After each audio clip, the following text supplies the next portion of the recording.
everyone. Welcome back to our continuing coverage of Spartan Season 1. This time we are looking at Episode 8, Expendable. We are moving right along, almost done with our first season. A few more episodes to go and we'll be done with Season 1. Can you believe that, Sal? I mean, we've been doing this for 8 episodes now. And over a span of 3 months. That's crazy. Yeah, well, I enjoyed doing it, though. A lot of fun.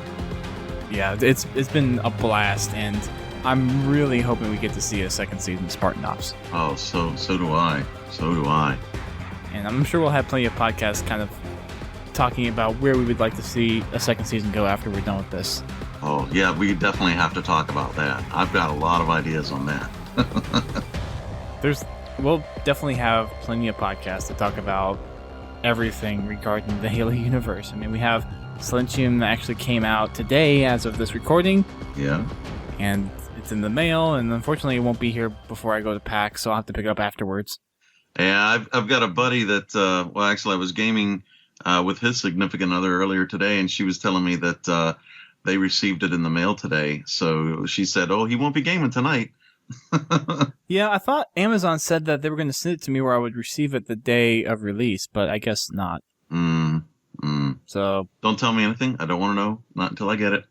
I haven't read it yet, so I'm actually reading 3 books right now myself. I'm reading. I didn't get Promethean, so I just finally got it. I got that. I got the Thursday War, and I picked up both of the Evolutions books. So cool. Yeah. So I'm reading through all of those. They're in select locations in my house so that I can read them whenever. Okay. I'm trying to be nice about that, you know. Select locations in my house. Yeah. One is by my what do you call it?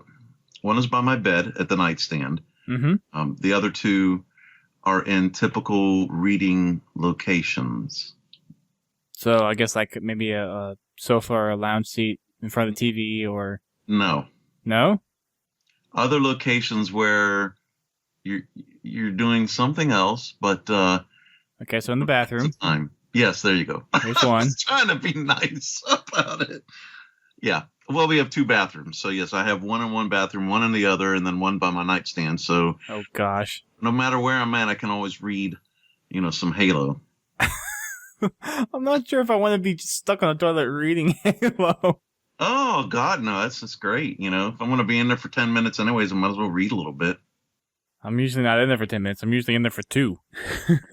Well, I'm older than you. Trust me, when you get here, you'll understand.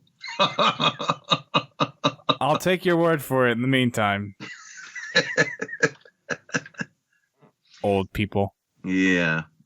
Well, hey, when now it's like, hey, what are you doing in the bathroom so long? I'm just reading. Yeah, sitting in your stink. Yeah. Anyways, wow, that was quite an opening, wasn't it? Oh, yeah, definitely. Potty humor and everything, right? We will be talking about Episode 8, the halfway mark of the second half of Spartan Ops Season 1, so to speak. Before we get too far into it, do you mind if I make a couple announcements? Yeah, sure. Okay. Well, the first one that I'd like to do is I'd like to dedicate this podcast in specific to David Ellis with regards to his father. His father passed away yesterday. That's Monday, the 18th. And David Ellis is one of the lead designers for Spartan Ops. So, as a dedication to he and his father for this podcast. It's sad to hear, and certainly our prayers and thoughts are with him and his family. And secondly, on a lighter note, I just finished my Season 1 graphic novel of the episodes. Yay! Yes. Ooh, it was a lot of work. Nearly every week after every episode came out, I would create a comic book from each episode. And so what I've done is I've taken all 10 of the comic books and compiled them into one large graphic novel and added in a few extra parts as well within this.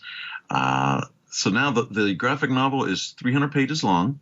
You can download it off my site. There's a link there. It's a PDF format. It's 100 and just under 160 meg. So it's a large file. So if you're going to download it, just be aware that it's going to take a little time depending on your speed there. There is a contest that's associated with this. So if you download the graphic novel, there's a contest that basically I've added in some pages. And what I'd like you to do is identify how many pages I added in compared to the other comic books themselves, and on what pages those are added in on. If you guess correctly, and hopefully it's not a guess, hopefully you actually know it, but if you get it correct, you will win a complete set of the McFarlane Series 2 Avatar figures. That's a complete set. There's 8 of them, and that does include the gold ODST and the Banshee prop as well. And those 2 are definitely going to be the hot ones in this wave. The gold figures are always hot, and the vehicle props are even more so. So if you want an opportunity to get those, head on over to my site, HaloFanForLife.com. The rules are up there on the site for the contest, and the link is up there for the graphic novel. Very nice. Good thing they're not Mega Blocks, or else I'd be going crazy. I know. I know. Maybe I'll throw something Mega Blocks in there. What do I have? Ooh. Don't. I'm about to get furloughed. I don't need any more distractions. Oh, God. Oh. Anyways. So. Shall we dive into episode 8? Let's do it. Let's do it. Let's dive into episode 8, Expendable. The Prometheans' attack becomes... becomes... Blah, blah, blah, blah, blah. Let's try that again. Take 2. Click. Take 2. Click. Episode 8, Expendable. The Prometheans' attack comes to a disturbing end. Dun dun dun. Dun dun. So the first scene that we see in the cutscene for this episode is Spartan Thorne and Dr. Glassman walking through a canyon on Requiem somewhere. This is going back to at the end of the cutscene from episode 6, where we see them escape, or we see Dr. Glassman escape after activating the librarian, and Thorne ran into him when he was being dragged to, Umdama's HQ, which is pretty much where the librarian is. And then they escaped, and this is where we kind of meet back up with them, is in this first cutscene. So they're walking along. Dr. Glassman, of course, being a scientist and not a Spartan, is just all dusty, dirty, and you could tell that he's just tired, exhausted, dehydrated. And he's like, Thorne, we need to stop. I'm not a Spartan. I can't go on like this. I need rest. So Spartan Thorne sits him down for a little bit, and Dr. Glassman asks the question, why are we walking? Where are we going? Doesn't your suit have comm gear? Can't you call for help? Have someone come pick us up? Mm-hmm.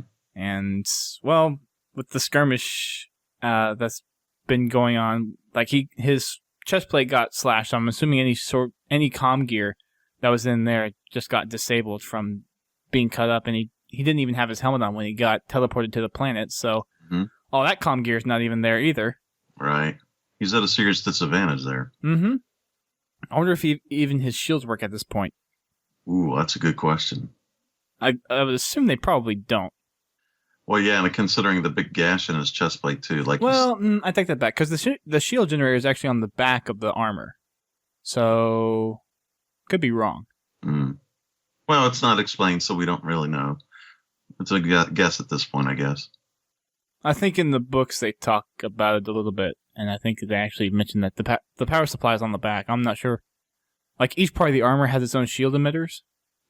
So maybe the chest plate emitters are probably broken, but everything else should be working somewhat and probably can compensate, but that's another discussion. Right. Spartan Thorne is kind of looking around while he's talking to Glassman while Glassman's taking a rest, almost like he's looking for something or someone that has possibly followed him. He senses something. His spidey senses are tingling. Yeah, I was going to say his Spartan senses, but okay, his Spartan senses. That's more. His Spartan senses are tingling. So Glassman keeps on asking more questions. Thorne tells him that they're headed to Galileo base, which isn't too far from here. A couple hours, they'll be on their way home, and they finally hear the shimmer of whenever that active camo makes that noise that it's active and trying to compensate for all the changes in light. Right. So they hear that, and Spartan Thorne probably finally notices some of the glimmers, tells Glassman to get to safety, which I'm kind of curious to why, because you're in the middle of nowhere. Where's a safe place that he can go to, right? Immediately, I guess just behind a rock, but that's not really that safe. No, not when there's invisible elites, or we don't really know how many there are at this point. But thankfully, it's only one. Yeah, thankfully it's just one for now. But it's one with a vengeance. Yes, indeed. not very good. So the elite in question pops out of camo, knocks Glassman down, and Thorne tries to respond, but the elite pulls out his sword, slashes the storm rifle that Thorne's been carrying, as Thorne tries to lay a punch on him, and then we get cut to black, and we get back to infinity. And if you guys remember from last episode, we have a big battle going on where Prometheans have invaded and making havoc, or wreaking havoc, on the infinity. So everyone's kind of freaking out right now. Mm-hmm. This is, I'm guessing in terms of timeline from the last episode, this is still during the very early parts of the last episode. So while the actual gameplay sequences, I believe, happen after this first cutscene on Infinity. Mm-hmm.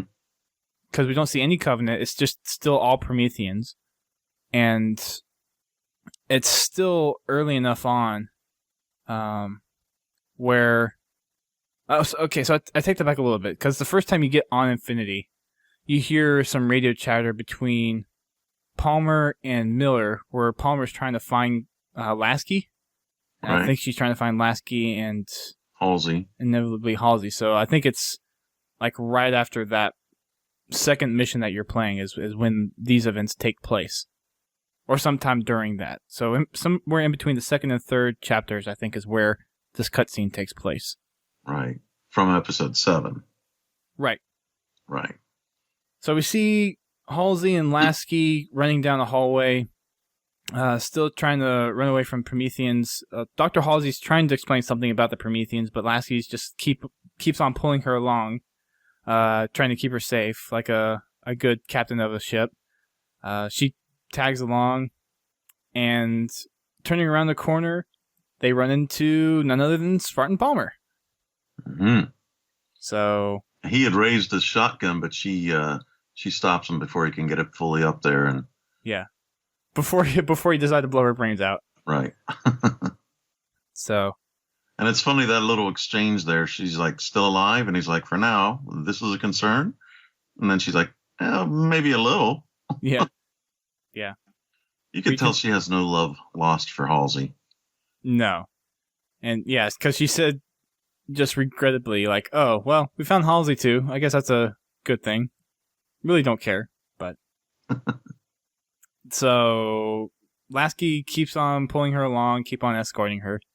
And then we're back on Requiem, where Thorne is going all out against Gek. So, once we see the elite uncloaked, we see that it's Gek that's run after him. So he's seeking his vengeance on the escape of Dr. Glassman, trying to follow through with what he told Jewel that he would do, make sure that it's personally taken care of. So there's a fist fight that goes back and forth. Each guy is throwing punches. At some point, there's a good uppercut thrown in there by Thorne. Yeah, there's a few good punches thrown by Thorne. There's a charging jumping punch as well that kind of knocks. That was beautiful. That knocks Gek off a little bit. And then as Gek recovers, Thorne just throws himself, just all on tackles him. And that's really surprising. I mean, I know, obviously Spartan 2s are strong, and they could go, toe to toe with an elite, but I didn't realize that Spartan 4s were that strong. When he did that, it's like, okay, they've got more power than expected. I mean, I know they've been augmented to a point, but I didn't realize that they were that strong. Yeah, I gotta read Thursday War because I'm hoping that's where they explain where some of the beginnings of the Spartan 4 program came in and what the parameters of that program are. Because right now I don't know. I've only read through. I'm literally 10 pages, 15 pages away from the ending of Glasslands. Yeah. You got to finish that up. Yeah. Yeah, Glasslands is the first Kilo 5 trilogy, right? Yeah. Yes, that's right. Yeah. Krypton Sun. Okay, yeah. Krypton Sun and Jim are the forward ones. Yeah. I get a little confused sometimes. Oh, yeah. Believe me, I know. Hey, I already told you I'm reading 3 different books right now, so. I don't see how you could do that because I have to read just each book one at a time. I can't do 3 different books at once. Yeah. I don't know. I have a strange mind. Weirdo. Yeah, I know. Speaking of this fight, it's kind of cool. You notice that each of the combatants isn't wearing their helmet. Thorne obviously didn't come down to Requiem with that when he got teleported. And then there's Gek. You never really see him with a helmet either. So, both are unmasked, so to speak. So I don't know if that was planned to be like that so that you knew who the combatants were, but it's just kind of cool that it happened like that. As opposed to like if it was Jul and Dama, well, he's always wearing his helmet. Any other normal elite is always wearing their helmet, And the Spartans as well, for the most part, they're wearing their helmets, unless of course you're Palmer on the Infinity, who never wears a helmet, but that's something entirely different. Well, and changes too. Right. But I just thought it was neat that during the fight, you notice that both aren't wearing helmets, so they're both vulnerable to those headshot punches. Yeah. And the battle gets a little bit more interesting because after Thorne tackles Gek, he goes over, picks up a rock, and just attempts to smash it into Gek. Gek stops it, kind of rolls off Thorne's attack, and basically kind of counters it and picks up the rock and then smashes it against Thorne's chest piece. Right. Stuns Thorne for a good while. Gek gets back up, and Glassman's trying to be somewhat brave and is reaching for the energy sword.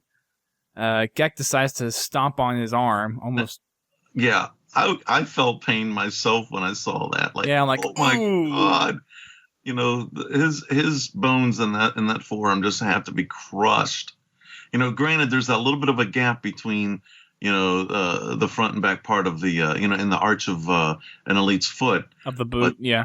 But still, any part that made contact with him with as much weight and the fact that he actually stomped it down, oh, God, that had to have hurt. Yeah, I wouldn't be surprised if there were some broken bones in there. Yeah. But, so, Glassman's rolling around in pain. Gek picks up his sword, is about to slash into Thorne, who's been stunned, and it just so happens that there's perfect timing once again in video games. It always comes down to perfect timing at the last second. One lone shot. Yeah. Well, no, it's a couple of shots. It's a pair of shots. Is it? Yeah, it's not just one. I only heard one. Okay. No, it's a couple of shots. And I'm not sure who took the shots. Oh, I'd have to assume Madsen. From what I heard, it sounded like a sniper rifle. So it sounded like a no. Well, because so looking at the scene right now, the only person that had their weapon drawn was DeMarco with a DMR, and it sounded like DMR shots. I'm gonna have to go back and listen now. See, I'm looking at one of the panels from the comic book I did, and Madsen's got his sniper out and ready. He has his sniper out, but looking at the scene immediately after. Like I'm looking at right now, looking at the scene immediately after Gek falls over. Right. DeMarco is the only one with his weapon pulled, and it's a DMR. Pointed, yeah. Well, that could be one. Now, Madsen's the one that says something. Right. He's the one that says, we've been looking all over for you, but I believe DeMarco is the one that actually makes the shot. Yeah. Suffice to say, there was very good timing on the part of Majestic to find them then. Mm-hmm. You would think, though, if they were that close and Madsen had the sniper, why not just take him out from a distance? Yeah. And he's a good shot, too, so you can't say, well, he'd be fearful of hitting Thorne or Glassman. I mean, he's a good sniper shot, so I don't know. Yeah, I don't know either. That's Anyways. a dramatic effect, you know. Exactly, right? It's all about the storyline. So, they've rescued Thorne and Glassman for now, and we are going back to Infinity, where we see Lasky, Palmer, and Halsey entering The bridge. the command deck, the bridge. Thank you. Yeah. Just blanking there for a second. And he's telling everyone to get the ship out of here, get them as far away as possible to prevent the Prometheans from coming on board.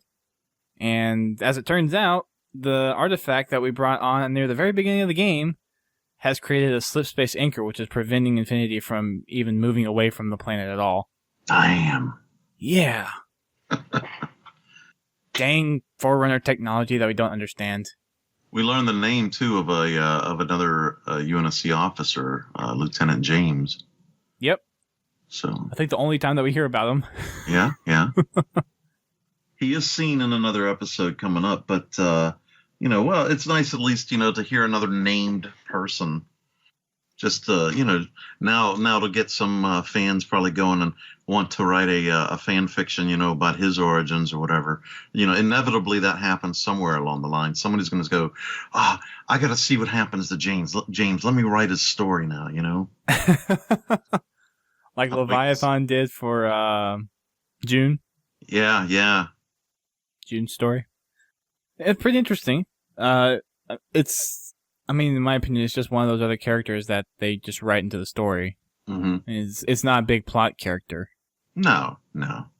So, after Roland basically says that they're stuck in place, Palmer's like, subspace isn't physical? That doesn't make any sense. Oh, God. And then? And then Halsey is like, there's still a lot we don't know about subspace. And quiet! Yeah. Which doesn't make Palmer very happy. Yeah. She basically rages out at Halsey without punching her. If Halsey was a young woman, I wouldn't doubt Palmer would have probably smacked her. Oh, I'm sure that she wants to. Yeah. What is this rage that she has against Halsey? I mean, I don't know. I think it's an Oni thing, personally. Obviously, Halsey doesn't think great of the Spartan 4s because they can't compare next to the Spartan 2s, and maybe Palmer's trying to look for that validation from her and just never gets it. But would that really incite rage? I mean, she wouldn't be a Spartan were it not for Halsey's efforts 30 years prior. They don't care. I don't. Oni doesn't care. That's a disrespect to the young. No. I'm not as old as Halsey, okay? No jokes there, no jokes. I just find it interesting that Palmer tries to intimidate Halsey, and at this point, Halsey's really not fazed by anything. Yeah. Well, she's seen it all. She's heard it all, Well, heck, she was in confinement in one of the most secretly kept facilities that Oni had. Mm-hmm. And I won't go into more detail because that's covered in Glassland, so... Right. But Palmer blames Halsey for all of this happening because apparently she was supposed to be the one fixing this situation. And it's kind of blame on both sides because we see Halsey from the last episode where if she were to actually have been told everything that was going on and have access to more things that she was given access to, she probably would have been able to figure it out by now. Yeah. She's a smart lady. She probably would have figured out what everything that the artifact did, being the slipspace anchor, being basically a teleport system for the Prometheans to come on board and everything. And probably taking care of Jewel. But, of course, they're keeping stuff from her. She has her own agenda. It's all one big, let's screw everyone else over party. Yep. Intermingled conspiracies. Mm-hmm. I love it. Yeah. So, as Palmer is blaming Halsey for not fixing the situation, a knight spawns into the bridge, knocks off Palmer and sends her flying across the room. We see Lasky reach for the shotgun and go to shoot the Promethean, and then, oh, wait, the Promethean has Halsey. I wonder why. The next line is very key in this point, where Halsey says, "I'm sorry, Captain," and is immediately teleported away. Yeah. So, we now know that Halsey was basically the one that instigated the Prometheans coming on board, and it was to grab her and take her back down to the planet. Which also brings in why this episode is called Expendable, because in doing so, she allowed the attack on the Infinity, and it essentially didn't matter who died in the process. And of course, you see, several Marines go down from this attack. So, while I struggle to think that Halsey is a good person, an act like that just tells me, she's not really completely. So she's certainly not innocent. Yeah, but she's been screwed over by Oni. Yeah, I don't blame her. Yeah, but to get your own kind killed, in an intergalactic battle, I don't know. That's what Oni does. Yeah, I know. It's sacrificing the few to save the many. I guess. Doesn't mean I have to like it. No. Yeah, it's a horrible thing, but when it comes down to it, that's kind of where most of the justification comes in. Yeah. It's unfortunate, but that's just kind of how the military stance, I think, is. Mm-hmm. It sucks. It does. But anyways, after Halsey is whisked away by one of the Promethean knights, Palmer is furious now, and she definitely decides to punch something. So she punches the little hollow pad, which flickers when she does so, and leaves a huge dent in the corner. Yeah, and is just furious that Halsey was the one that caused the attack in the first place. So, of course, everyone is upset about that now. We'll see in a couple of scenes later kind of the effect that has. But back down on Requiem, after Gek has been eliminated, or taken out at least, they're rummaging through his stuff. By them I mean Thorne and the rest of Majestic there. And they pick out some stuff. Thorne picks up some dog tags that Gek was carrying, hands them over to DeMarco, who points out that some of the dog tags actually belong to Spartans. And it's all kind of like a moment of reflection. Thorne hands over the energy sword that Gek had to DeMarco, and he starts switching it around and is like, nice, I like this. I think he was kind of like a kid right then, swishing it around. Ooh, yeah. Well, it's a new toy. You want to play with it for a little bit, right? Yeah. Yeah. The next little toy that they pull out is Gek's active camo. So Thorne pulls it out and says, check this out, guys. Turns it on, and then everyone starts looking around, and he walks up to Madsen and then uncloaks himself, and Madsen's like, whoa! They have seen this, though, before in battle, but I guess to be able to see it, up close without any, action going on.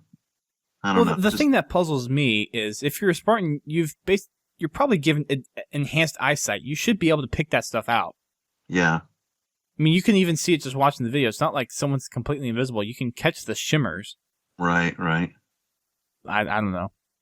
So Madsen's like, go ahead. You guys are getting all the cool stuff. Not fair. So he starts rummaging through Gek's stuff, pulls out another little device, turns it on, and it's a map. Yeah, it's not something cool like camo or an energy sword. It's just a map. What's funny is the way he says that, too. Oh, great. I got a map.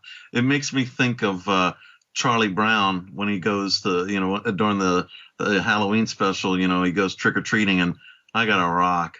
That's just the same feeling I got. Madsen's like, oh, great. I got a map. Yeah. Yeah. But that map will come in handy. Oh, and it does. Later in this episode. Very much so. Handy. And back on Infinity.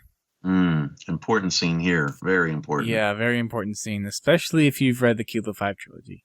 So it's sad what you haven't yet, because there's a lot of backstory. I read the first one. You've read Glasslands? Yeah.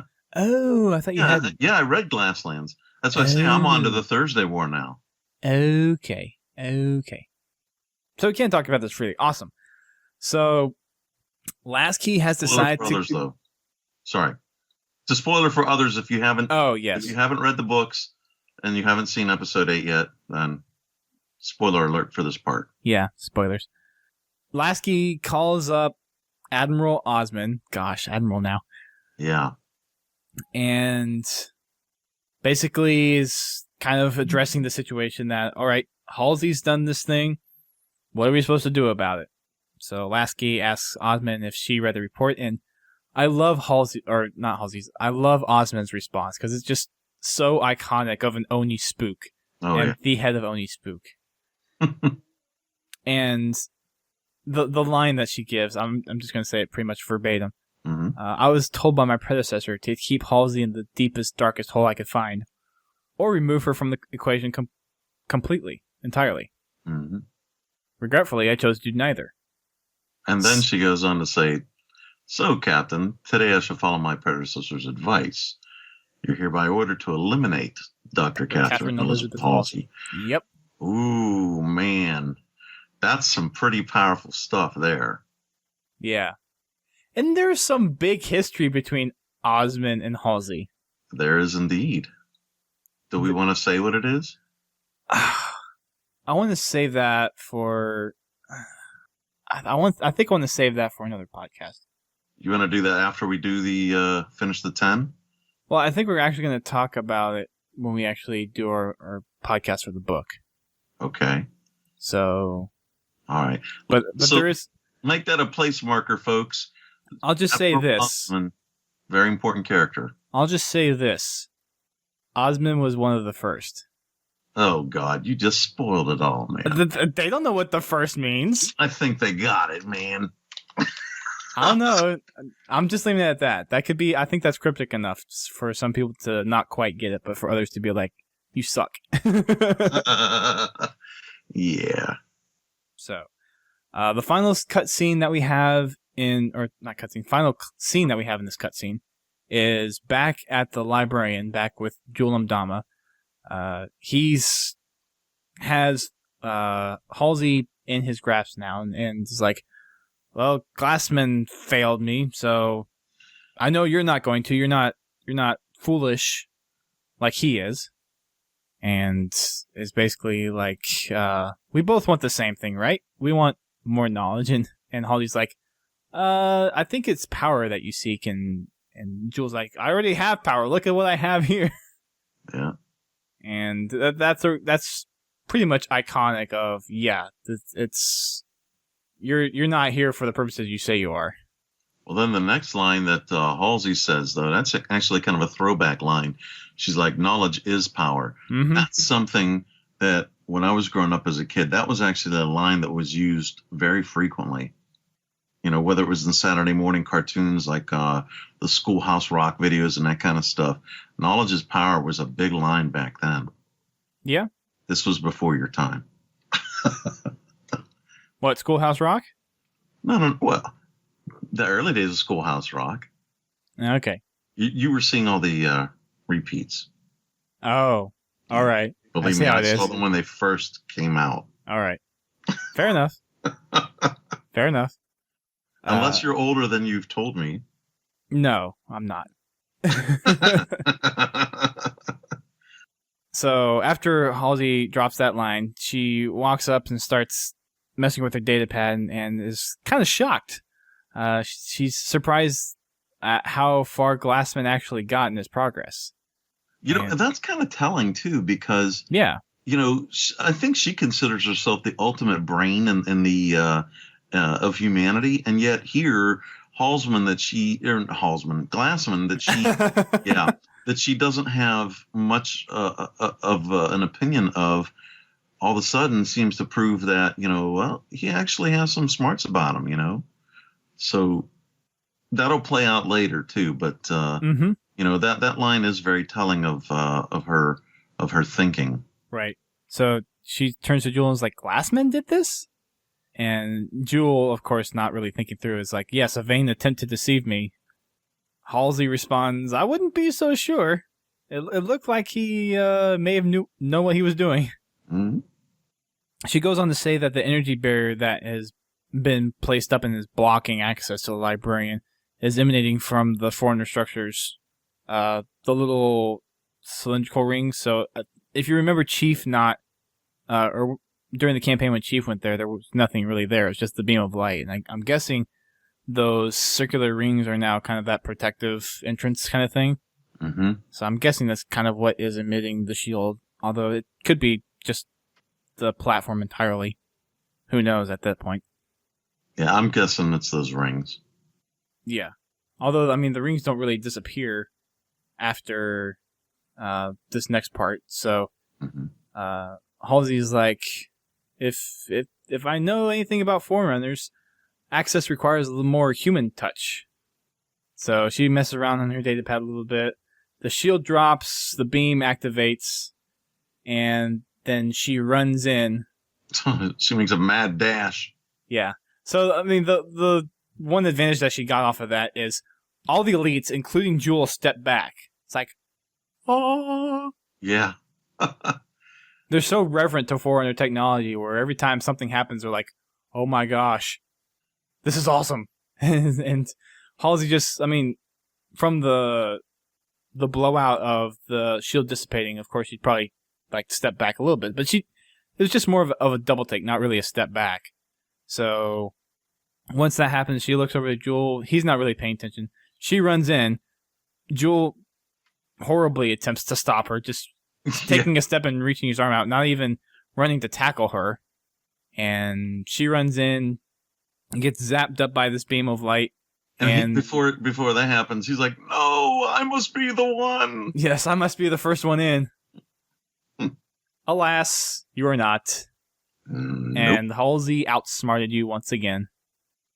The action that you did to send the Prometheans in to get me fell right into my plan. Ha ha ha ha ha ha. Oh, yeah. She's very good at that, isn't she? Oh yeah, she's sneaky. She is, yeah. Yeah. Not someone you want to cross. Definitely. Someone who could be a powerful ally, but someone that could haunt you the rest of your days. Definitely. Same thing with Oni. You don't want to, for the people that read the books, you don't want to cross Admiral Perengoski, or now Osman, really. Yeah. So, that is the cutscene for episode 8. And more to go on for next week. But for now, we rejoin Fireteam Crimson back on Requiem, picking up where we left off at the beginning of Chapter 7. So, if you remember, we were at Apex, going around and closing down portals being used to reinforce Covenant in certain areas around Apex. So you're back there to finish what got interrupted when you were called back to Infinity. So Chapter 1 is Unfinished Business, aptly named. Fireteam Crimson redeployed to finish clearing out remaining Covenant hostiles at Apex. The map, of course, is Apex, and your objective, finish securing Apex from the Covenant. So the story behind this one is you're going around closing down all the portals that are being used by the Covenant to reinforce, and you're clearing out the area so Fireteam Lancer can come in and babysit. So it's nice to see that other Spartan teams are finally getting recognition in Spartan Ops that's not just Fireteam Majestic. And Crimson. Well, you're playing as Crimson, so that's kind of a mute point, but it's nice to see other fire teams coming in after you're done. So basically throughout all episodes 1 through 5, we saw mostly Majestic come in after you were done and hold the place down, but now we're seeing other Spartan teams actually come and take places afterwards. Mm-hmm. So that's nice to see.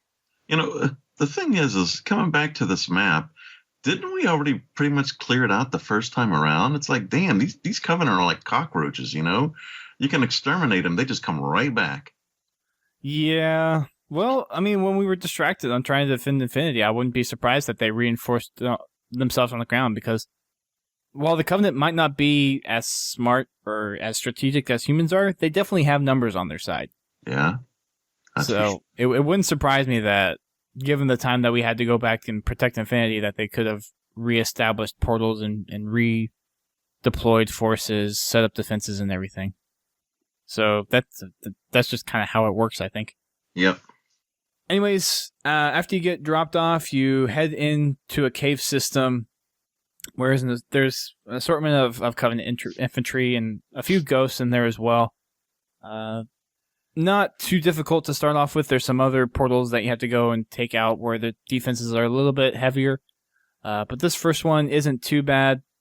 So you're going through this cave system, and when you get to your first portal, you can either kill all the Covenant there first, or you can, if you're playing co-op, just take out all the heavy hitters and have the rest of the team be a distraction, and you can have a couple people go in and hit the switch to deactivate the portal.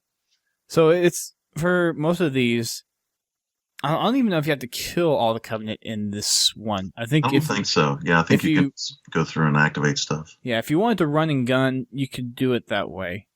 Granted, it is a lot easier if you take out a bulk of the Covenant forces in any kind of situation that you're playing in here. So do it as you will, but you don't have to, like in most previous objectives, kill all the Covenant before hitting a switch, or after the objective's complete, killing them all off. So whatever your preference is, if you're going for commendations and trying to be a completionist to kill everything and clean up every possible corner that you can find, then take your time and take all the Covenant. If not, just speed run it. Yep, speed run it. I think this is one of the few that you can actually speed run. I think just about every other Spartan Ops mission, you have to eliminate all enemies. Yeah.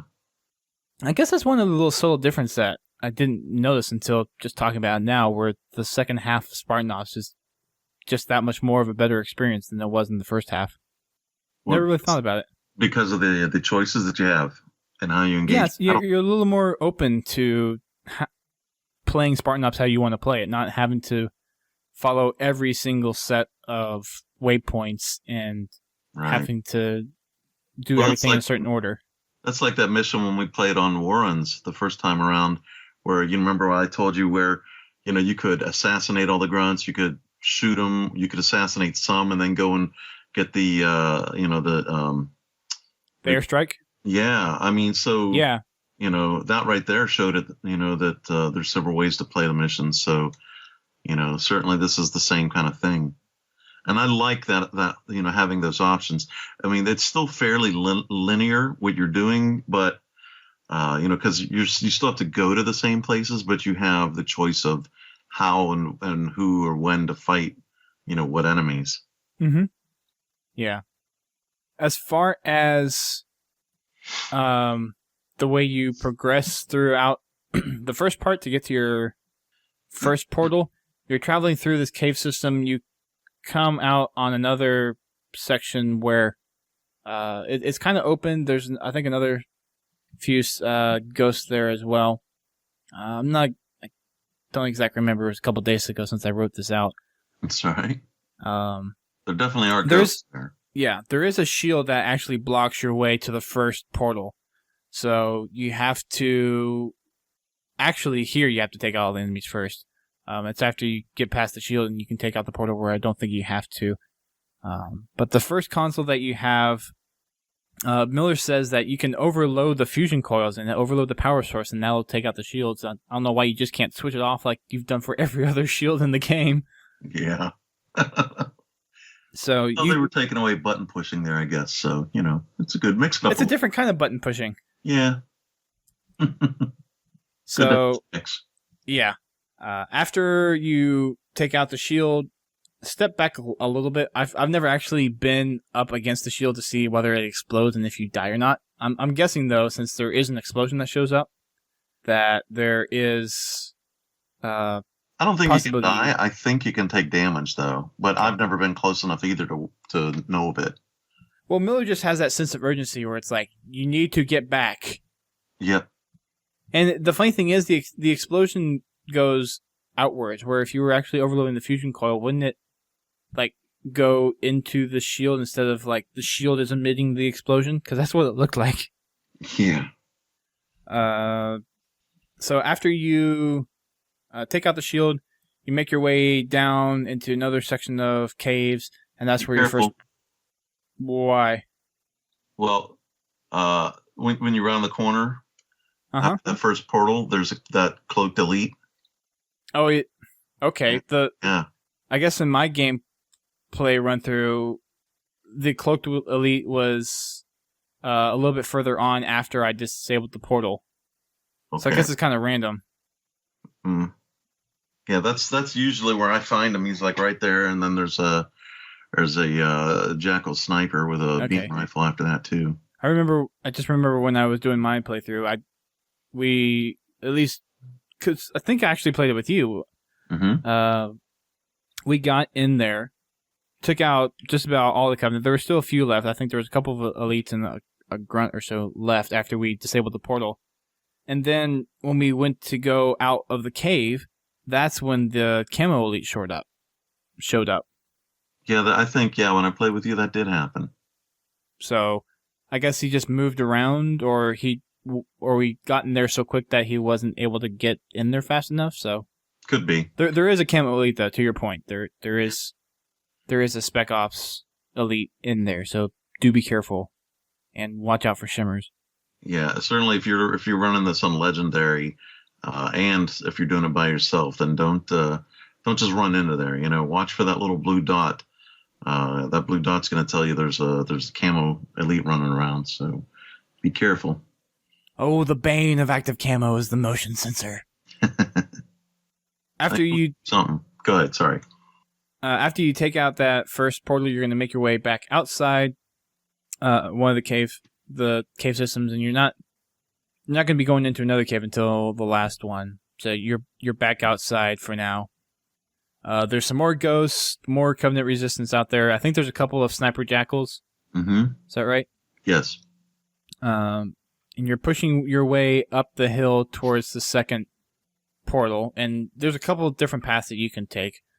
There's the one that's pretty much immediately in front of you, where you can go up the left side to this big open clearing and then head over into the portal system, where you can head down a little bit to the right and then flank back up. I'm not sure which way is actually easiest because I've only played through this once. Do you have kind of any... Yeah, once. I've been busy writing the document. I know, that's fine. And doing the podcast. So from your many playthroughs that I'm sure that you've done of this chapter, is there a particular way that you recommend to people taking? Actually, I haven't played this one so much. I'm not. Oh, I've played now who's talking? A few times, but this is one. Unfortunately, episode 8, I didn't play through this one as much, though the later chapters I did. But Apex, I like the layout of it, but I think it would have been better suited for a multiplayer map as opposed to a Spartan Op map. It would have been great for big teams. So I don't know. I couldn't get into Apex so much. So and really, I played it a few times, but it's just not one that I revisit. Yeah, it does kind of have that feel where it's a really cool map, but I guess it just kind of gets old a little bit. Yeah. Because we play it, 4 times? Something like that. Yeah, I have that written down somewhere. I don't have it in front of me, but yeah, we do play it a couple of times. Yeah. I mean, it's a good map. I like the layout of it. It is. I really... I wish Halo was a more of a bigger team map, because this would be really cool for some objectives. Stuff like Battlefield, like, what is it? What's the ones where it's like in waves where you take position and you move up? Crap. You're talking on Battlefield? Yeah, Battlefield 3. Oh, see, I don't play that. Rush. Oh, okay. Rush mode. It'd be cool for something like that, where it's kind of a stage kind of thing. Or sorry. So I should have really thought of this. I don't know why I didn't think of it, and people are probably yelling at me now for not saying this before. But Invasion, where you have it in sequential kind of order. So on this map would be perfect for this kind of thing. Absolutely.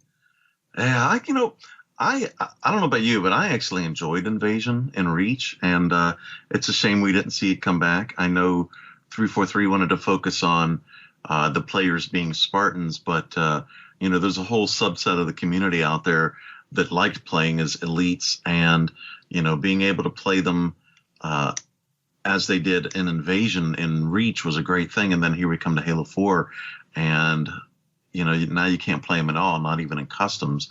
Like you said, that this map would have been perfect for Invasion, definitely. And the more and more I see some of these Spartan Ops maps, the more and more it's just like, I wish we could have something like a 24-player lobby in Halo. Oh, God, yeah. Imagine playing 12 on 12 in these big play spaces that just work well. I mean, look how many Covenant you're fighting, and just imagine that being 12 humans on another 12 humans. Imagine how fun that could be. Oh, it would. It definitely would. We talked about Warrens just a minute ago. That map, considering all of the outside and then the inside part of it, a huge map there, that would be fantastic for 12v12. I could just imagine the epic capture the flag matches on those. Oh, geez. Oh my God. It'd definitely be an interesting game of balance, because when you do get that many people, it is hard to have something where you're not in a constant stalemate situation. Mm-hmm. But if 343 could make it work, it would be one of the coolest experiences ever, I think, for a Halo franchise. Yeah. Next box. The next box. Yeah. Whatever it's going to be called. Durango, next box, Xbox 720, whatever other weird terms that they've come up with so far. Yep. So whatever path I guess you want to take, since we don't really have a recommendation from either of us. Yeah. I think the kind of gut feeling is to go up the left-hand side, because it's more direct, and it's just kind of the suggestive path with how the map is laid out. And I don't know if you can actually get back and flank behind enemies. I'm guessing if you're doing co-op, you definitely can, where you can send 2 or 3 people up on the left-hand side and then have one person go around and flank the Covenant on the back and while they're distracted. Okay. I'm just, like I said, I haven't played this enough that, So if you remember from playing the first chapter in the last episode, when you're actually doing the portals like for the first time as Crimson, the last one that you were at was actually the last portal that you'll deactivate here, and the second one is actually the one after you get out of the caves, where you're making your way back down. There's another Forerunner structure that's kind of embedded in the side of a rock, and that's where the second one is. So as you make your way out of the cave from the first one on this run through, you're going up the hill. There's a big clearing where it's all nice and sunny. There's a pathway up in a couple different places. There's basically a rock division on the right-hand side. You're going to go up to the clearing and then head to the right, and that's where the second portal is. Okay. Just seeing if you had anything to comment on it. No. No, you're good. You're good. Keep going. While you're making your way up there, though, there is a Phantom that comes and drops a Wraith. So you do want to keep an eye out for that as you're making your way back up the hill. I think it comes in after you take out the second one. Does that sound right? Yeah, that sounds about right. Yeah, so it's after you take out the second one where the Phantom comes and drops the Wraith. After you take it out, you can make your way into the cave system. That's basically directly across from where you went to get to the second one. So back in that big clearing, if you just head straight across, there's another entrance. You run down there, and that's where your third portal that you need to deactivate is going to be. So run in there, deactivate it, and then you're pretty much clearing out everything else, getting ready for Lancer to come in. So you will make your way... Actually, wait. The Wraith actually comes after the third one, doesn't it? I'm going through some notes here now. So yeah, okay, I'm reading through mine this too. It's the Wraith actually comes after the last one. After the third one, right? Yeah, sorry folks. Yeah. After the Wraith comes in then, and it gets dropped by the Phantom, you actually need to address the Wraith first. I think Infinity tells you need to take out the Wraith, and then you go further up the hill to where there's another bigger Forerunner structure. So this is like the big one in Apex. And you'll go over and hit a switch, and that'll initiate a beacon for Lancer, and then they'll basically be on standby while you clean everything else out. A strange thing happens, though, after you hit the switch. There's a strange transmission on the low-end Covenant frequencies that Miller picks up, and he's kind of like, oh, that's strange, and of course Palmer being like, if you have something, let me know. What is it? What's going on? And he said there's a strange transmission, and after figuring it out, it's a Morse code SOS. And Palmer's like, Covenant don't use Morse code. Yeah. It's like, duh. I think that's the point Miller was just trying to make. So Miller says he'll keep an eye on it, see if it pops up again. And then you're back to clearing out the area, making your way to that big open clearing again, and that's where your extraction is actually going to be. So take out all the Covenant, eliminate the local resistance, and then Dalton will send in a Pelican to come pick you up. Before that happens, though, you get a distress call from Spartan DeMarco, leader of Fireteam Majestic. And you hear this big, just Covenant artillery in the background, they're being bombarded, it sounds like. And he's like, we could use some help, Infinity. You mind sending someone our way? So Palmer's like, okay, Crimson, you're up for the job. Time for a little detour. Now, going back to that Wraith, it is possible to take that Wraith over. And if you're playing this on Legendary and you're successful at taking the Wraith out, then I would go ahead and do that just for the extra buffer that the Wraith gives you. Certainly, if you're playing it on co-op, it's a good idea to try and take that over. Yeah. But if you're having a hard time taking it over, just take it out. I'd say probably about 20-25% of the enemies are actually in those last 3 or 4 waves.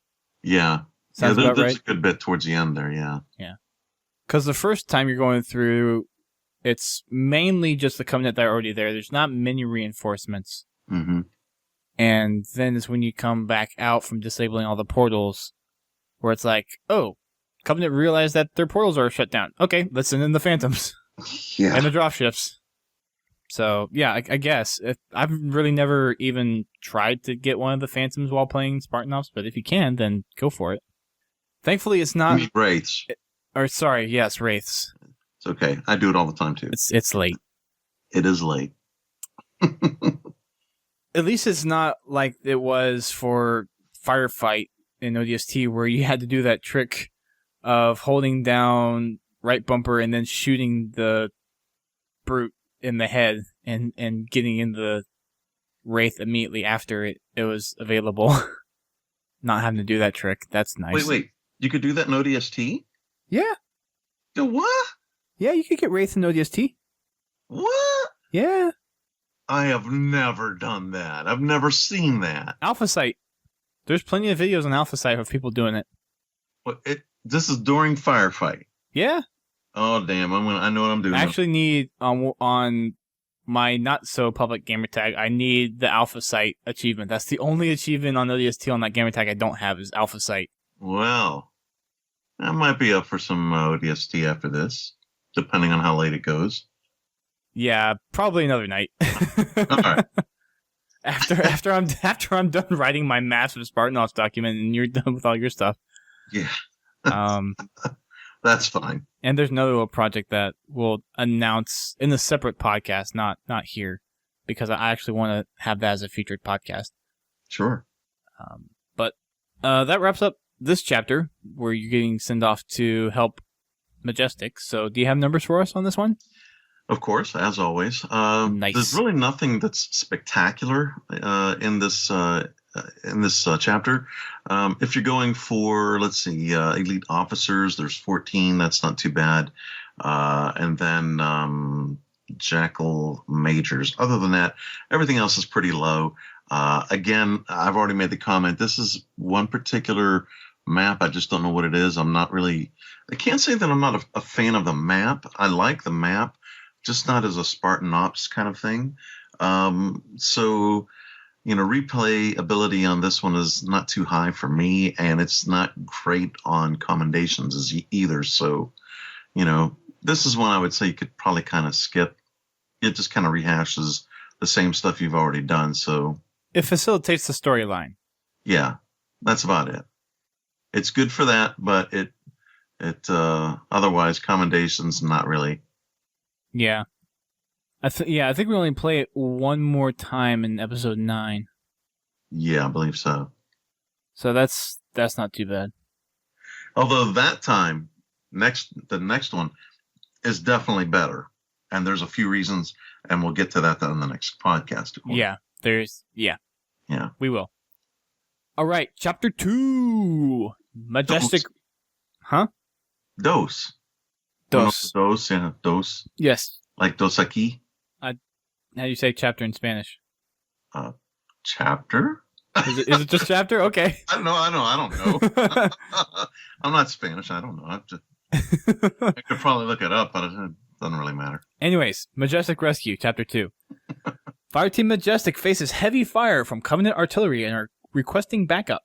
Fireteam Crimson is being sent in to kick some ass. There you go. Yeah. The map is Cyclone, and your objective, neutralize Covenant artillery. So you are actually being joined by another fire team of Spartans, believe it or not. So Lantera has come in and backfilled you back at Apex, and they're taking care of what you left behind. And you actually have been joined by Spartan Fire Team Kodiak. I like that name. That's a good one. It has a certain ring to it that I think fits Spartan as well. Definitely. So. Well, when I think Kodiak, I think Kodiak bears, and they're big, powerful bears. So, all right, so that's my analogy. Go ahead. Sorry. You made a comment last week, I think, about more Spartan, or maybe it was someone else, but what that's other map packs? Yeah, that was me. Yeah. So I kind of see it now that if they were to release another trio of map packs, it would probably be one would be Switchback, one would be Kodiak, and probably the other one would be Lancer. Yeah. Because those are the three big ones here for this second half. And Kodiak, again, considering what it represents, I would think that would be the one that would have large maps in it. Mm-hmm. And again, Kodiak, you think cold, snow. It'd be nice if we could get an Avalanche remake. You're just throwing it out there. I don't know about a remake. I think with Halo 4, they're trying to do new maps. Which all the maps that they put out so far have been fantastic. Oh, yeah, definitely. I mean, they gave us Ragnarok, which, is a remake of Valhalla. But, that was one I think that was absolutely the most safe one to go with. Everybody loved Valhalla. They couldn't go wrong there. Well, and it works for Halo 4. Oh, certainly. Well, yeah, I think that's just it. Avalanche, I think, could too. It's a very big map. The only thing that it's missing is the Hornet. So what do you do there? Yeah. Well, a Banshee really won't cut it because, I remember my days in Halo 3 playing on that one. I used to fly that Hornet all the time, and it was great swooping down and picking up a teammate with the flag and flying it back to victory to your base. Oh, God, those were fun. Those were fun days. Well, we were teased by 343 with a Hornet in Skyline. Yeah. The Skyline. Yeah. There's some rumors abounding about maybe an incoming vehicle. Wouldn't it be great to see the Hornet or even the Falcon come back? I'd like to see that. And then there's that tease about great anvils, but we're getting off topic. Well, and there's the Mega Block sets that got that secret email that went out last week. Oh, yeah. Anyways, we've digressed a little bit. Just a little bit. So this map, Cyclone, we actually played it in the chapter or episode 6, and again, this is the Vortex equivalent on Spartan Ops. Right. So you actually are dropped off near what I consider the back, on that back wall of the Forerunner structure. Mm-hmm. So from the first time that you actually ran through on chapter 6, this is where the second plasma stockpile was. Yeah, and this is pretty much exactly opposite of the map, the other corner of the map from where you were the first time. Exactly. So you basically dropped in deep heavy behind enemy lines. And Murphy even says, "We're dropping you in hot. Prepare to be firing when you get out." But Majestic is still holding their own. I think they're pretty much just hunkered down, just waiting for you guys to come in and save them. But you never actually see them. No, you don't. So it's like, okay, where exactly are they being held down? Yeah, it's a shame. I would have loved to have actually played, with Majestic in this. It would have been great to see them running around as well. And of course, they as AIs they wouldn't have killed Majestic because you need them still. So it would have just been cool to run around, and see Thorne and or not Thorne, but DeMarco, Madsen, and Grant. It would have been great to see that, but hopefully, in a season 2, they'll integrate this more. Yeah, we'll see. I think they may, because we never went into the center structure, so maybe I might be up there where they're being held off. I don't know. I'm not exactly sure. I think seeing them actually fighting alongside them in the Spartan Ops mission, though, would kind of take you out of the experience a little bit, though. You think? How's that? Well, because of one of them. Well, I guess if you make them like invincible. Yeah, I mean, you look at the Marines from some of the earlier episodes. I'll give you an example. In episode 5, chapter 4, it used to be that you could kill the Marines with your Mantis or your Gosshog to help you work on the commendation. Yeah, because otherwise they would kill the enemies for you. It seems like they fixed that now, and now you can't do that. So you're. Oh, really? Yeah, you can't. I tried it the other day for the heck of it. I was showing somebody else that, and I'm like, wait a minute, why aren't these Marines dying? So they fixed that now. So certainly, if Marines aren't dying from fuel rod cannon shots or sword swipes, then certainly Majestic wouldn't be killed, and their main characters too, so they wouldn't do that. So I could see them putting them in. All right. I have a feeling that there's some good reason why you don't ever see Crimson and Majestic together. Care to expound? Just in terms of a storytelling perspective on how they've crafted Spartan Ops. Okay. Speaking of, by the way, can I just take a little side here real quick? Sure, we've done so many before. With one more, right? Yeah. I actually sent you a press release earlier in the week regarding Majestic and Crimson. You know what I'm talking about? Yeah, this is the thing I want to have you on a separate podcast for. Okay, well, I will just. You can announce it here. I'll quickly announce it that I am developing and producing a new web series called Mac Rounds. The analogy of a Mac round is obviously from one of the UNSC capital ships and their Mac rounds. But what Mac means is Majestic and Crimson. And it is where I'll be actually putting the two squads at times in the series together. They'll go out and do missions. You'll see them in their downtime and interacting. Of course, this is all using the Halo 4 theater mode. So, you're not going to be able to see them without their helmets, and they're always going to be having their weapons with them. But, I can easily get around, that. And I'm sure, folks have seen plenty of machinimas out there with, Spartans doing their thing. And we all know that, that's the mode that you have to use. So I think people are quite used to that by now. But anyways, this is something I'm actually very excited about doing. It's new territory for me. I've only done a little bit with regards to video. I've done some acting in video for Machinima, and I've done voice acting. But to actually produce the whole thing, writing it, directing it, and of course, you had mentioned you would be willing to help me with rendering video and such. Where we don't get the interaction between Majestic and Crimson in season 1 of Spartan Ops, you will be able to get that to a point with this new web series. Should there be a Spartan Ops season 2, that's something that I'm going to have to carefully follow so that I don't step on the toes of what 343 is doing with Majestic and Crimson there. So if something happens to a member of Majestic in season 2, I've got to make sure that that's accounted for in MAC rounds as well, which it will be. But anyways, I just wanted to keep you all posted on that. Look for something. Hopefully, the first episode will be coming in May. I've got plenty of quote-unquote sets built for this. I've got 2 drafts written up for the first 2 episodes and an overall storyline. Again, that's going to be dependent upon what happens if there's a season 2 or not. But anyways, that's it. Just wanted to throw that out there, too, while we were mentioning this. Sure, not a problem.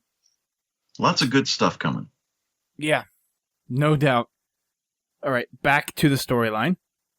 When you get dropped off, you hear Dalton say that Crimson's been deployed, Kodiak is on station as well, Warthogs have been dropped and are available to be used. And shortly after you get dropped, Kodiak's Pelican is actually getting ready to drop them. They get hit by one of the artillery that has been placed there. They get shot down, but a little afterward, you get a radio call in from Kodiak's leader, and it's like, we're okay. Nice to be working with you. Ready to knock some heads. Although, in the radio transmission, we never actually get the ID tag of who Kodiak leader is, and I tried doing a quick Google search, and I couldn't find anything solid yet. So that's another kind of unnamed person that we don't have a name for yet. Yeah. So I was a little sad, because everyone else is like, whenever you have the subtitles open, it usually either has the name in there or it's in the little indicator up that usually shows up top left of your HUD. And it wasn't in either place. So, yeah. We may never know who leader of Kodiak is. Mm. But we get to play alongside him, and he's happy to be joining us today. Because I think we're like the premier Spartan fire team that everyone wants to be. And everyone wants to hang out with. We're the cool kids in town. Oh, yeah, that's it. So, let's see. You get to take out a Covenant artillery, so this is just this big pylon sticking out of the air that shoots essentially the equivalent of 3 Wraith shells at the same time. And they're supposed to be targeted strikes. They're kind of random for the purposes of playing this in Spartan Ops, but for all intents and purposes, we can assume that they are actually targeted at certain locations whenever they get fired. This is the first time that we see these things too, right? Yeah. And do they actually have I don't think they have a proper name, or they haven't been assigned one. Yeah, I haven't found anything yet on them, but I like that at least there was some new technology there that was introduced. Well, and so it's weird because, and we'll get to this in a little bit, of what they're actually powered by. So, as you make your way up to the first artillery that's been indicated by Miller, after you start shooting a little bit, Miller realizes, oh, you don't have really enough firepower to knock through the shields of the artillery that's there. But I did happen to find these 2 kind of power conduits that do something whenever the artillery fires. So why don't you go check those out instead? So, yeah, by the way, it's important to note here too, you actually don't have to take the path that he says. You can actually go to the other places first. Oh, really? Mm-hmm. Like I said, I've only played this once. Yeah, you can switch it up here. I've done that just to see if you could, and it's nice to know that you can go, and choose a different one if you want to or not. I still recommend going the path that they choose, certainly for your first time if you haven't done it.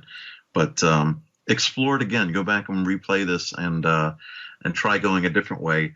It doesn't really change the overall gameplay of the map, but if you just want to try it from a different angle, certainly that's an option for you. You don't have to follow what they say. The first one, I think the first one's the only one that's indicated, though, so I think that's the one everyone's going to go for. Yeah. How defended are the other ones? Because I know for the first one, there's really not many enemies are around there. Yeah, they're roughly the same. There's not many enemies on this map at all. Yeah, there's about 125 total, but they're that was more out. than I was expecting. Yeah. Okay. Yeah, they're spread out. They're spread out enough that you never really feel quite overwhelmed. Yeah. And I mean, um, as far as like the elites goes, there's about 25 of the regular elites there, but again, they're rather spread out. So, Well, and you're I think mostly fighting grunts and jackals, and those are easy to take out. Well, and it seems like more than half of those enemies come at the very end of the mission after you've taken out all the artillery. Mm-hmm. So we'll get to that in a second. Yeah. As you make your way up to your first artillery, whichever one it is, you'll get the 2 waypoints to the power conduits corresponding to... I'm guessing it's still just the first one. I don't know if you go to a separate one, if they actually put the waypoints up for those or not. Like I said, I only played through it once. Yeah. But whatever happens, 2 power conduits are gonna be indicated on your HUD. Yeah. You just start shooting at them a little bit, and Miller would be like, "Oh, it looks like if we do some damage to them, it affects kind of how the artillery is firing. So just keep on shooting it. See what happens when you destroy it." Don't be too close. Yeah. I guess with the brief amount of data that he's able to grab from you just shooting it a couple times, he's able to deduce that if you manage to take out both power conduits, the artillery will overload. So Palmer's like, okay, well, keep on shooting them, Crimson. Just keep wailing away at them until you manage to take one of them out. The weird thing about these, though, is they're Forerunner technology that are powering these artillery. Mm-hmm. So I'm wondering if this is something new that the Covenant has come up with since they've been there, or if this is actually just something that they've adapted to Covenant technology. Well, that's how their science is anyways. It's adaptive science. They don't actually create their new, anything new, so to speak. I mean, they might put a new shell on things like, ghosts and banshees are Forerunner things, but they've, the Covenant have adapted that to their needs. It's so this certainly is one of those things where they've adapted the technology into into what they have already. Then you've not read that before? No, I have, but the fact that, because usually for whenever there's plasma stuff, there's usually like plasma stores for those things, and it almost seems like the Forerunner power conduits are creating that plasma for the artillery to use. I mean, that could be. This is, we only see this once in this mission. It's not really fully explained, so yeah. We don't really know the full extent of this new technology yet. It's just one of those things where it kind of caught me off a little bit. It's like, that's interesting. Yeah. Well, I suppose if they would have been able to stay in that area and develop it further, it would have turned into something else. Maybe a new kind of wraith that shoots 3 plasma, cannonballs at you instead of 1. Oh God, we don't need that. It's better. But thankfully, they really don't get the chance to do that. Right. So there's the pair of power conduits. After you take out the first one, Miller would be like, "Oh, okay, yep, it's starting to destabilize. Take out the second one, and it should cause it to go kablooey." The artillery's still firing. Mm-hmm. So, I don't think there's ever a time where you can actually get hit by the artillery. I think it just keeps firing, and you don't really have to worry about it hitting you. Well, unless you're kind of playing noobish, yeah. I mean, they're pretty easy to avoid. But I don't think I've ever been killed by that. Yeah, it's really hard. Said? No, I'm sorry. Wow. I'm sorry. Wow. Anyways, if you've split up and if you're playing co-op, then it's pretty easy to take out both power conduits pretty quickly. It does take quite a bit of firepower. Actually, I don't think you can damage one before you take out the first one, or damage the second one before you take out the first one. I want to say that it's possible, but I haven't played it in a while, so I can't really confirm that or deny it either way. Gosh, we're not doing well this episode, are we? Yeah, I hate to say it, but this particular episode is probably my least played of all of them. And I don't know if there's a reason why. I mean, there's certainly, as we get towards the later chapters, I've played them a little bit more, but I already said Apex was one that, while the map was okay, it wasn't one that I liked for Spartan Ops. And then Vortex, or in this case Cyclone, I just, it's a rehash of a multiplayer map that I don't get to play in too much as it is anyways. If it comes up in Dominion, people almost never pick it. If it comes up in big team battle, again, it's one that just rarely gets picked. So, I really don't have much of a chance to play it, and therefore don't have much of a desire to play on it. So, when it came to this chapter, I was like, here we are again. Yeah. I'm not saying that the map looks great. Visually, these maps are fantastic. It's just, I don't know, and it kind of goes like that. Thankfully, these first two are the ones that I definitely have not played as much. And as we get into the next ones, I'll be able to contribute more. But yeah, I wish I could confirm or deny what you're saying about the about the conduits. I think I'm inclined to say that you can hit them both, at the same time and whittle them both down. Yeah. All right. But again, I can't confirm it. Okay. Have we gone off the side a few times here? We have. Yeah, we've picked up a lot of time, and we're we're only on 2. We better get moving. Yeah. It's already midnight. After you take out the first artillery, or after you take out the let me back up for a sec. After you take out the power conduits, Miller's going to tell you to back off a little bit because the next time it fires, it's going to overload and explode. So back off a little bit. It'll explode, and then they'll put up the waypoints for the other 2. Like Sal said before, you can split up and take out the power conduits and the artillery kind of at the same time, pretty much. There's going to be a couple of drop pods that drop in certain places throughout while you're doing these. They're not that threatening, I think. Definitely not. I didn't really remember having to shoot many enemies until after I took out all the artillery. So it's not something to worry about. Just go to each objective, do what you need to do, and that's pretty much will get you through okay. When you take out the second artillery, you're going to hear some radio chatter between Miller and Palmer about going to the third one. Dalton reports in saying there's a phantom in your area heading towards Crimson's position, and for some reason, Miller is weirded out by this. And he's like, strange. The second after I told Crimson to go to the last one, Covenant sent in a phantom to go to the same place, and Palmer's like, I'm sure it's just a coincidence, and Miller's like, yeah. Not a coincidence, is it? Yeah, no. Probably not, but I'll keep looking into it. A lot of things that Miller keeps on looking into, but doesn't have solid answers for. That Miller. Oh, yeah, that Miller. I forgot to mention something on the last podcast that I meant to bring up. And I know this is another tangent, but I want to bring it up anyways, because it's another big topic.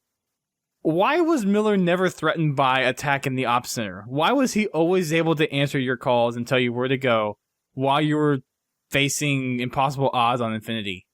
Where was he in helping clear out Infinity of enemies? Yeah, I mean, you'd think, too, he is a Spartan, isn't he? Yeah. And it's the capital ship, it's the fleet ship. You'd think he'd be fighting on board as well, as opposed to running ops through the Ops Center. I don't know. I tell you, I keep saying, the kid's got to be, he's got to be a kid of a powerful senator or government official or military official, in the UNSC, because, man, he just does not have the chops to be a full-on Spartan, it seems. And we never see him in action, That's something if there's a season 2, I hope to goodness he finally gets some action. I want to see him grow a pair. So the same calling card that we had for Palmer in the first half of Spartan Ops, where we didn't see her fighting at all, we got that. So now we want to see Miller put it to the test. Yeah. Let him get out in the field a little bit too, But yeah, you're right, man. It's like, wow, how did he escape all this action, Yeah. Well, and there was even the part in the first chapter of the last episode where Roland was like, there's Prometheans near the Ops Center, and there's that cheesy one-liner of Miller saying, I have my pistol ready. Yeah. Ooh. Oh, yeah. So threatening. I guess it was threatening enough to where the Prometheans didn't want to bother you guys. Yeah. They looked at him and said, oh, no, a UNSC pistol. Oh, my. It's not the Halo 1 pistol, though. Yeah. Maybe they got confused. Yeah, they could have feared it then, but yeah, not so much now. No. It's better than the Reach one, but not as good as the CE version. Right. After you take out the final encampment, you're ordered to fall back and clear out an LZ for Murphy to come pick you up. As he makes his approach, he's like, there's a lot of air activity. I am not coming in quite yet. To that effect, Miller has Dalton drop some more ordnance for you, so you get this splash of random stuff. There's a couple grenades, some heavy weapons. There's a saw in there. I think there's a BR. There's a couple of frag grenades. I think there's a hard light shield. A bunch of random stuff in there. Enough to get you through. Yeah. I definitely recommend having someone pick up the saw, because when the phantoms come and drop in enemies, it'll be useful against those elites and other infantry that are there. I really like the saw. This is, when the saw is a pretty unique weapon that's really cool to use. It's unlike anything we've seen before in any of the Halo games, and it actually harkens back to the early 20th century with Tommy guns. And I didn't know that I didn't think that it would have a place in the Halo universe, but I got to tell you, I love using that weapon, not just in Spartan Up, but in matchmaking. Man, hearing that thing shoot, how it shoots, and it makes kind of that clacking sound at the end whenever you stop shooting it. And it cuts down enemies quickly, be it Covenant, Forerunner, or other Spartans. It's a really good weapon, a lot of fun to use. Yeah. It's one of my favorites next to the railgun. So glad that the 343 came out with Action Sack and Rockets and Rails. Oh, I have been using that railgun every time that gets picked, which thankfully it's starting to get picked more. I just love using that railgun. I love Very the railgun. satisfying kills. I love the railgun. Yeah. I've said it enough times on this podcast, but I'll say it again. I love the railgun. Oh, yeah. Such a fun weapon to play.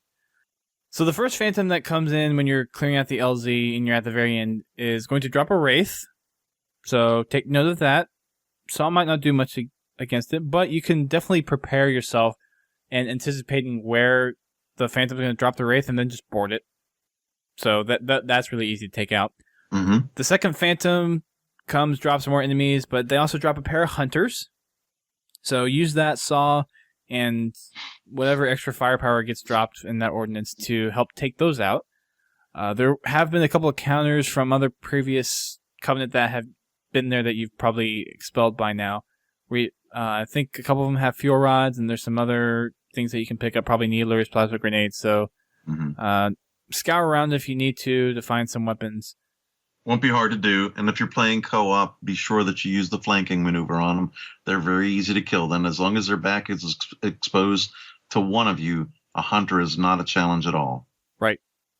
As you're about to take out the final group of Covenant there's a third Phantom that comes just crashing in. It's almost like it lost its stabilizers, and it just plows into the rock wall that's kind of by your LZ. Mm-hmm. After that happens, you're pretty much clear to go. Murphy will come in after Miller tells him that it's safe to land. And while Murphy's on his way, you're going to get a call from Spartan Terry Hedge, and he is the leader of Fire Team Lancer. And he reports that there's a situation developing at Apex. Covenant nests have been discovered, which is not a good thing. Wait, at Apex? Yeah. Oh, he does. That's right. Yes, it is. That's right. Yes. Yeah, they're at Apex. That's right. You don't go to Apex, but All right. they're at Apex, but they were snooping around the area and they found some Covenant strongholds that need to be addressed. So Spartan Palmer's like, okay, we're not bringing you back quite yet, but we have another task for you. So another little quickie before you come home. And who isn't up for a quickie? But anyways. Yeah, I started regretting that after I said it. You knew I had to say something. Just give me the numbers. All right. As I mentioned before, there's a couple dozen of regular elites. There's other missions you can get more of, but this isn't too bad. There's about 40 grunts and 20 regular jackals. Other than that, nothing really to speak of. There are some watchers that actually spawn here, though. You didn't mention those. And that's near the tail end, if I'm not mistaken. Oh, yeah, I forgot about those. Yeah, back of your LZ, there are a few watchers that spawn. Yeah. Sorry. Nah, it's okay. There's only 8 there, and so, there's plenty of other missions where you can get more watchers. But otherwise, nothing here, terribly sounds out to say that, you'd want to go back and play this for commendations. However, there is something... Is this the chapter, or is it a different chapter? Yeah. I'll mention this after you're done with your numbers. Okay, yeah. So yeah. Other than that, if you're going for commendations, this is one you could pass on and pick a different mission for that. Yeah. Go ahead. Yeah. So before we move on to the next chapter, this is the one with the RVB Easter egg. Yeah. Yeah. So the box that you need to shoot is actually, if you've played the multiplayer map, then there's a few tunnels around the map. But as you're going up to that first artillery that's actually marked, not the other two, but the first one that's marked, there's a tunnel kind of in that rock formation that's off to the right. You go down there, the box is down there to shoot. It's weird that they put that there, because I got to be honest, I almost never use those tunnels in multiplayer. I've used them a few times. Yeah, I tend to stay up high. Of course, I'm a jetpacker a lot. Most of the time, and so I tend to not go, on the ground so much. So that's why I seem to miss them. So, when it came time to find this one, and there it was in the tunnel, like, oh, this is a new area. At least it was for me. So, Vortex is one of those more strange multiplayer maps. Yeah, definitely is. It works for big team, but it has a strange feeling to it. Yeah, and it seems like it's another one of those BTB maps where a lot of the action happens on only half of the map, and that half being more the closed side of the map, where as opposed to where the ridge side or the cliff side is. At least that's been my experience. Unless you're playing was a Dominion, and even then, most of the action still seems to take place more towards the Forerunner structure and the larger caves, not the little tunnels, but the larger caves. Yeah, the large caves is where most of the battle's going on, between there and the center structure. Right. Whenever I play. Right. So, if you try to go to the outer edges, though, it's pretty sparse. Although, certainly in multiplayer, that's where you're probably going to find your snipers at, because they know the action's not there so much. And I would have to imagine that would be a good extraction game map. Yeah, is that set up for extraction? For custom games, I'm sure it is, but not for matchmaking. Yeah, that's a shame. I would think it'd be a good extraction map. That would be a good one for extraction. I mean, certainly. I think just about any of the maps that are set up for Dominion should be set up for extraction as well, though. Just about. Maybe not all of them, but this one most certainly fits that bill. Yeah. I think it would need to be big team extraction. Like, it can't be the normal... Was it 5? No, it's normally 5v5. Is it 5v5? Yeah. Yeah, the playlist is 5v5 for extraction. Yeah. Well, there's an idea for 343. People have been asking for, big team objectives, so it'd be great to see, that happen. Get big team Dominion, big team extraction, that kind of stuff. And this map would certainly be good for that. I'm sure we'll get it at some point. Oh, yeah, I hope so. And you know what? I have to applaud them for all that they've been adding. I know there's been complaints by fans, why wasn't this there at the beginning or whatever, who's to say why it wasn't, why or why not that these weren't in there. The fact is that 343 is making an honest and concerted effort to give us these game types and other things that we want in the game. Action Sack hit last week. It had 3 game types to start. It's got a fourth one was announced, wasn't put in yet, but it will be. In fact, that is coming up next Monday. There's going to be several new game types in. So we can only hope then that big team will be addressed and that there will be a big team objective playlist too. Mm-hmm. All right, moving on to Chapter 3, Lancer. Fireteam Lancer has detected some Covenant nests in Warrens. Spartans are inbound on their position. The map is, of course, Warrens, and your objectives secure the area. So, since we're kind of running late, we're going to try to shotgun these as quickly as possible. We'll see how well it goes. So, Fireteam Lancer has kind of done some digging around while they've been at Apex, trying to keep that place locked down, and they found some Covenant nests that kind of have them a little worried, so you're being flown in to run an op with them and kind of smoke them out and get rid of the threat.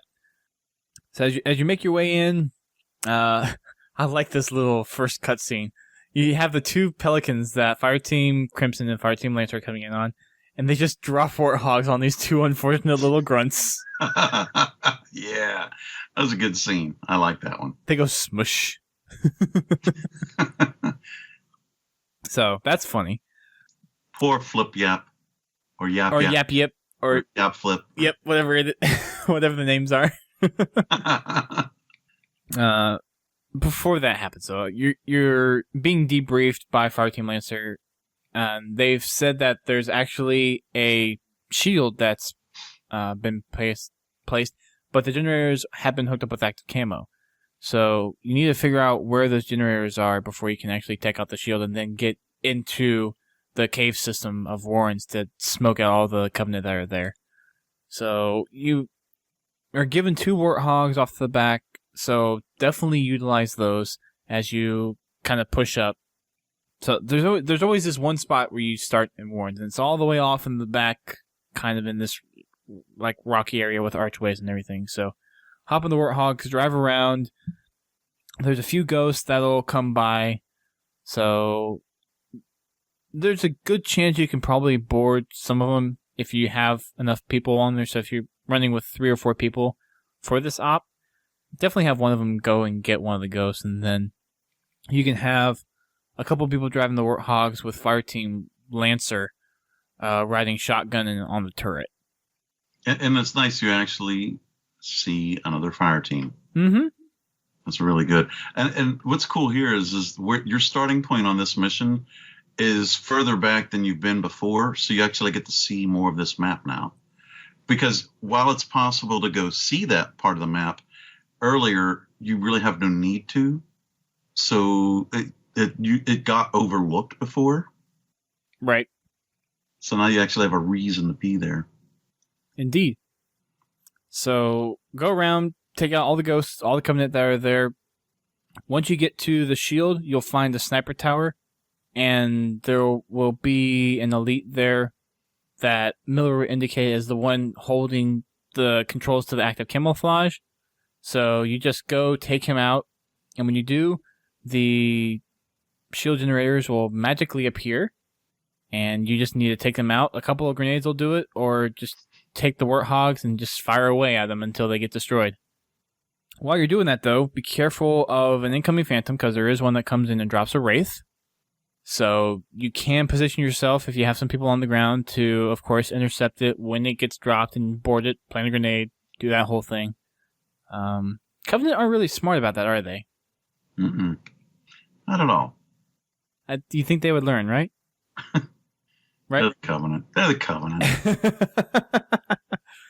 Once the shield is down, Palmer has Crimson take point and Lancer follow in behind. There's not too many Covenant in the next area, but the story here is There is movement detected behind the door that you need to go through in order to get access to the cave system. So in order to do that, you need to get their attention somehow. And what more better way to get the attention than to kill all their buddies outside? And then to come out running is like, okay, what the hell is going on? You think if you heard gunfire, you would keep the door shut, right? Yeah. It's the Covenant. Yeah, Covenant aren't so smart. So they come charging out. There's a pair of ghosts, so they were kind of prepared. But it's just two goats. Goats? Ghosts. I've been watching the YouTube videos for all the ghosts. Goats? Yeah, you haven't heard the goat meme? No. You've been missing out, dude. Is this the one where they bray like humans? Yes. Oh, okay, then yeah, I've seen that. Yeah. Okay. And like all the music video redubs with the goats? No, you're going to have to send me links for Okay, that. you missed that. Right. Anyways, ghosts. There's two ghosts. Two goats. Two ghosts that come out of the doorway, followed by three grunts in the late. Really easy to take out. Just go on through. After you go through the cave system, when you're just about to enter the big cavern, you will receive that SOS transmission yet again. But this time, it's a lot more prominent. It's a lot louder, and the signal is a lot stronger. So, Miller is able to figure out that, well, the signal is coming from somewhere in here. So, we know that there is something going on in here. We're not exactly sure what. So, Palmer is like, well, keep your eye out for something if you do see something. Other than that, for the meantime, just go to town. Just clear out the area. And that's what you're going to do. So, like the first time you came in through this big cavern area on Warrens, there's not too many Covenant. There's mostly a few foot grunts and ghosts that are in there. Not really much to worry about. So just take your time going through it. It's really easy to start off with. The harder part comes a little bit later. After fighting all the Covenant, there's a couple of phantoms that come and reinforce the area. One of them has a wraith, and is there a few phantoms or just one? I think it might just be one. Yes, I believe so. Let me just hold on. I think it's just one phantom that comes and drops a wraith. So again, if you're in position, you can hop on board and plant a grenade in it if you have any grenades left. If not, just board it and pound it to pieces. After you... Have you been able to destroy that one? I'm trying to remember if I have or not. The Wraith? Or the Phantom. There's not enough time to destroy it before it leaves, right? Well, at that point, I don't know. Yeah, I don't think... Oh, God, we need to go back. The only way I think you would be able to do that is if you managed to pull in the Wraith from the very beginning of the map. I don't even know if that's possible. Yeah. I honestly don't worry about... Killing phantoms? Yeah. Yeah. Unless it's part of an objective, I don't worry about it too much. Yeah. It was easier in the first half of the season, because those were actually part of what you had to do. It seems like in the second half, they've moved away from you having to take out the phantoms. Yeah, because they were part of the main objectives, yeah. All right. Well, still, the one that you had to fight off in the first chapter of episode 7, that one was pretty... It took quite a few missile pod shots to get that down as well. I think Yeah. So, yeah, they beefed them up, even now, if they're main objectives. So, it does take some time to take them out now. And I think they kind of improved on the AI a little bit for Spartan Ops. I think they redid a few things there. Not exactly sure, but I'm kind of convinced they may have made them a little bit smarter. Not exactly sure. Yeah, that's definitely possible. Whenever you clear out the Covenant that are in the cavern, you will get a radio transmission from Marine Team Poker. Marine Fire Team Poker. Poker Squad. Poker Squad. I didn't even know her. I'm sorry, I just had to. It's late. What can I say? Anyways, so Poker Squad radios in and says they've managed to capture a wounded elite. Well, this is interesting. Yeah. And what's even more interesting is that he's willing to offer up information in exchange for his life, which is something elites don't normally do. They don't do that. They're usually all about honor and dignity, and for some reason, this elite really doesn't care. The only explanation for that is because they have a large population. You have to figure there's going to be one in there somewhere that just he'd be willing to exchange info for his life. I mean, look at we as humans. We're so diversified, even if you took one sect of humanity, I'm sure that you could still find somebody within that specific sect that would be willing to, be treasonous, just to save their own life, Oh, so yeah. It's not something typical of elites, but it's not like it's not believable. I mean, it could happen. And in fact, it does happen. Oh, yeah. I'm not saying it doesn't, but still. It's just one of those things where it's like, oh, well, this is good news. Yeah. So the piece of information that they're willing to offer up, and this is actually being relayed by Miller. This isn't something that you're actually talking directly with Poker Squad, but Miller says that the elite's willing to hand over a listening outpost that they have. Palmer's like, okay, sounds interesting. We'll check it out, and if it looks good, we'll make the exchange. And that's that. You get to move on. There's some Covenant that get reinforced in that back Forerunner area, back near that big structure. You're going to head back that way, fight off the Covenant that drop. Let's see, there's a group that drop mainly on the left-hand side. There's an area up there where they can come and drop in. So you're going to fight them off until you're told by Palmer to kind of speed up and access a switch. So there was never really a clear objective here. It's almost like they completely missed something. Mm-hmm. Because you went from just clearing the area to magically, okay, there's a switch that you need to push. Okay, why are we pushing switches? Pushing buttons. Not exactly sure. Yeah. Anyways, you push the button just after Miller says, well, you're not sure quite what's in there, so be ready. And of course you have a flood of grunts and watchers. And by a flood, I mean a flood of grunts and watchers. I think there's about 10 to 12 of each. Yeah, you're right there. Yep. So be careful. I think some of the grunts do go suicide, or have the potential to go suicide. So keep your distance. The watchers are a pain. Make sure you take them out as quickly as possible. After a little while, some more watchers and elites will come out of kind of nowhere. Make sure you take them out as quickly as you can. And then you will make your way back into the room where you find none other than Fire Team Switchback. Yay! Yay! So if you remember, they were the ones that originally disappeared when you were searching through the harvester. Yep. So we found them. Well, we found most of them. Were there any lost? Yeah. So Spartan Bradford Gale is the one that responds to the radio transmissions when Palmer cuts in.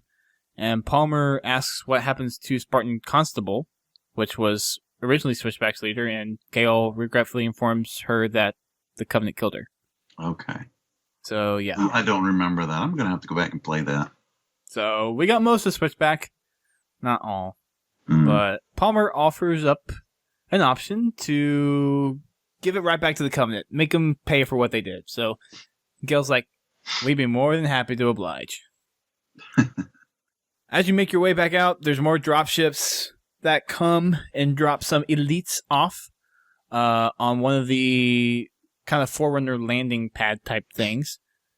And so as you make your way out, you're going to head up to that right path up onto the second level of kind of the cavern area. Take out all the elites there, and that's pretty much the end of it. Once the area is clear, and once the Pelican can come in and pick you and switch back up, your op is done. Lancer goes back to Apex, and everything is honky-dory. Yeah, I know that pad you're talking about. That's where the first time that you go through. That's where the Banshee is at, right? It's on the way to the Banshees, yes. Yeah. And actually, whenever the mission ends, the Pelican that you have to go to get picked up is where the Banshees spawned. Right. But as you make up that first walkway, from the Forerunner, what I call the Forerunner base, there's that kind of initial landing pad right there. Right. And that's where the Phantom drops those groups of elites. Right. And then after that's done, you get picked up. Yep. I really like this map. It's a cool map. Yeah. I like that big cavern area. Yeah, oh my goodness. I love the verticality of it, and for somebody like me that loves the jetpack, I make a lot of use out of it. I hope that we have an opportunity to see some form of this in matchmaking. That'd be so cool. I think so. Yeah. Well, this kind of harkens back to even back in Reach. I think they missed a huge opportunity for using both firefight maps in matchmaking and some matchmaking maps in firefight. I think a lot of them could have been interchangeable. And I definitely think that for Spartan Ops as well, that there's a lot of the maps and the levels in Spartan Ops that could easily be put into matchmaking. And the thing is they're already made. It's not like you have to remake the map. You just have to change some settings and add spawns and that kind of stuff in. I don't think it would be all that difficult to do. And I would certainly pay to have these in matchmaking. Well, for one, oh my God, if we got them in matchmaking, I can actually do some machinima from them, instead of trying to, just do, capture card from Spartan Ops where you only get, the first person view. Mm-hmm. This would be fantastic. I would welcome them and be enthralled to have them. So I hope that that's something that they consider doing, Yeah. And I mean, they just look so good. And to see them only used, I know some people complain about, oh God, these are the same maps 3 and 4 times over. Oh yeah, but they're fantastic maps, and you play them differently every time you play on them. It's not the same mission every time. It's a different mission. Some maps you get other new areas that you didn't have before. Anyways. And this one here in particular, I really liked the large scale size of it. I think, having the outside part and then the inner caverns, man, like you were saying, if they can pull out a 24 person playlist, woo, this would be one of them for sure. It would be a lot of fun. But even 8v8 would still be a lot of fun. I mean, they obviously can't do it in Halo now because of the limitations of the game, but yeah, if we saw a future Halo where that kind of amount of people were supported, that'd be really, really cool. Yeah, definitely. I suppose you want some numbers? I would like some numbers, please. Okay, some numbers. 432. No, I'm joking. I knew you were going to do that too. I absolutely knew you were going to do that. You're starting to get to know me. I don't know. You're getting too close. No. All right. So, Storm Grunts, about 45 there. Really, there's not much else to speak of other than Elite Generals. There are 8 there, which is a pretty decent number. So if you're going to play this mission over again, which I like this mission because of the map itself, certainly, at least you've got one type that you can go for commendations, that being the Elite Generals. Other than that, there really isn't a ton to consider. I suggest replaying this again so that you can actually explore more of the map that you didn't get the chance to from the first time you played it earlier on. Again, because you start on the outside, way further back from where you were before, there's more to actually see. And believe me, there's a lot of detail in this map. So, go around and just, enjoy the map for what it is, even if you're not actually fully playing the mission. But that's it. So, not too much numbers wise. Sweet. All right, number 4. Chapter number 4, Crystal Ball. Look into my crystal ball. Fireteam Crimson dispatched to investigate how Covenant have been anticipating UNSC movements. The The map is Lockup, and your objective, find and destroy the Covenant Crystal Ball.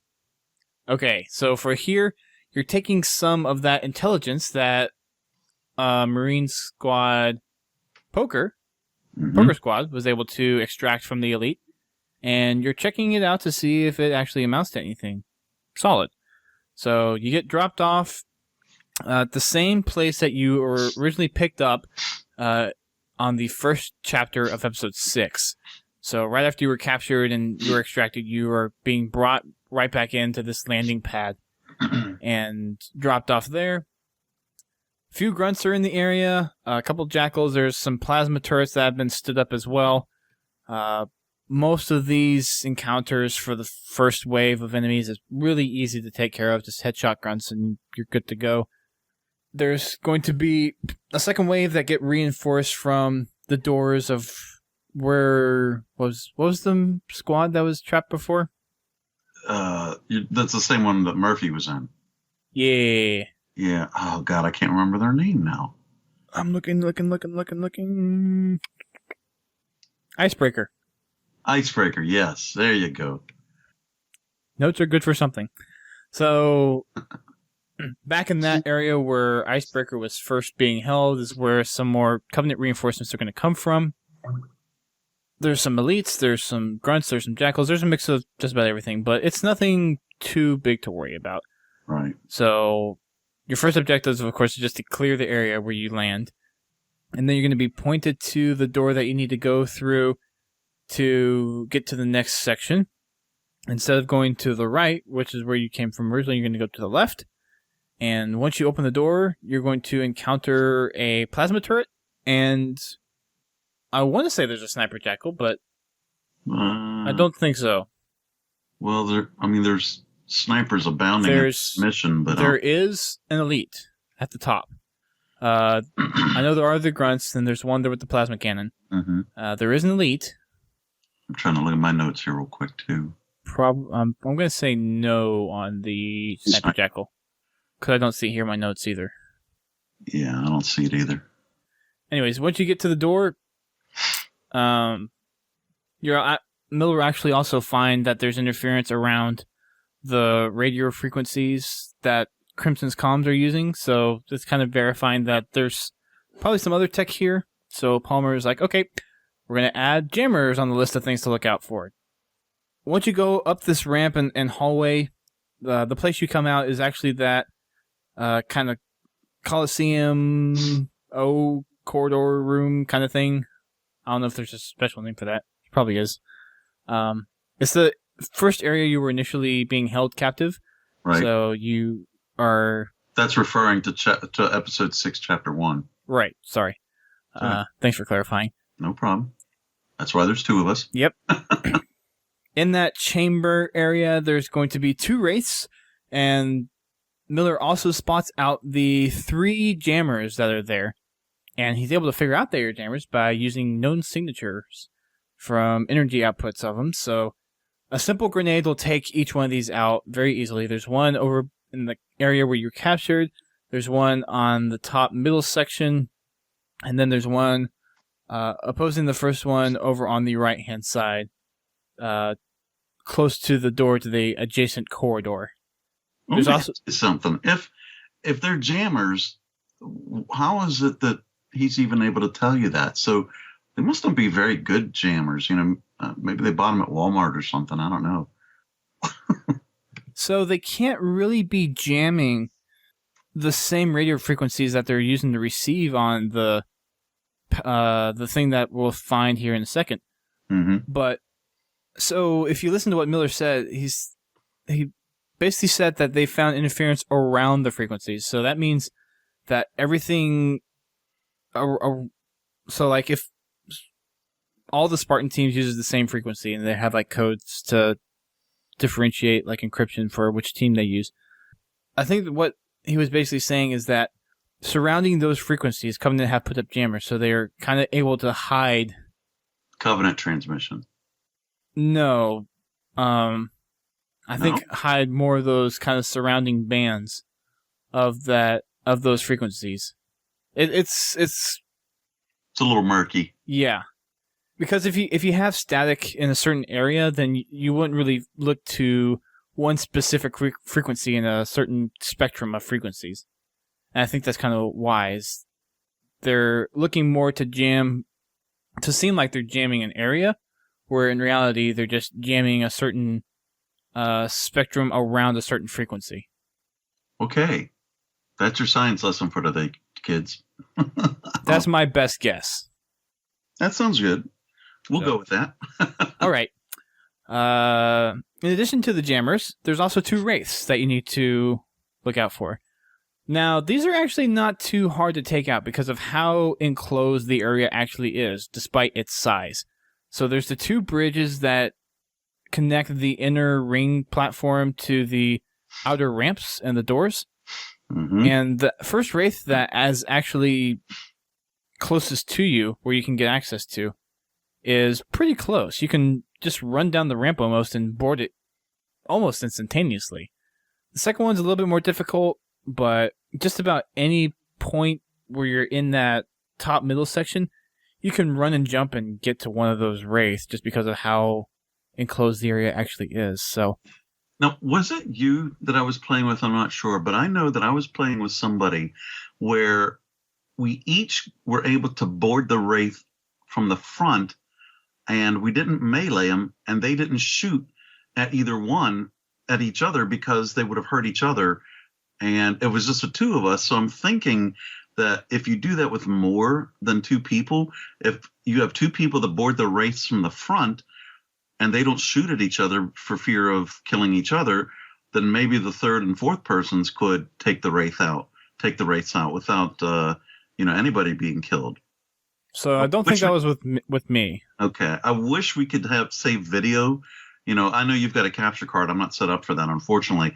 Because if I had the video to show this, it was great because, for a while there, that neither wraith was shooting at either of us. Of course, we weren't accomplishing anything because we were just wraith surfing. But, after one of us would jump off, of course, the wraith that had somebody on it would shoot at you because, now the other wraith was free to shoot at you as well.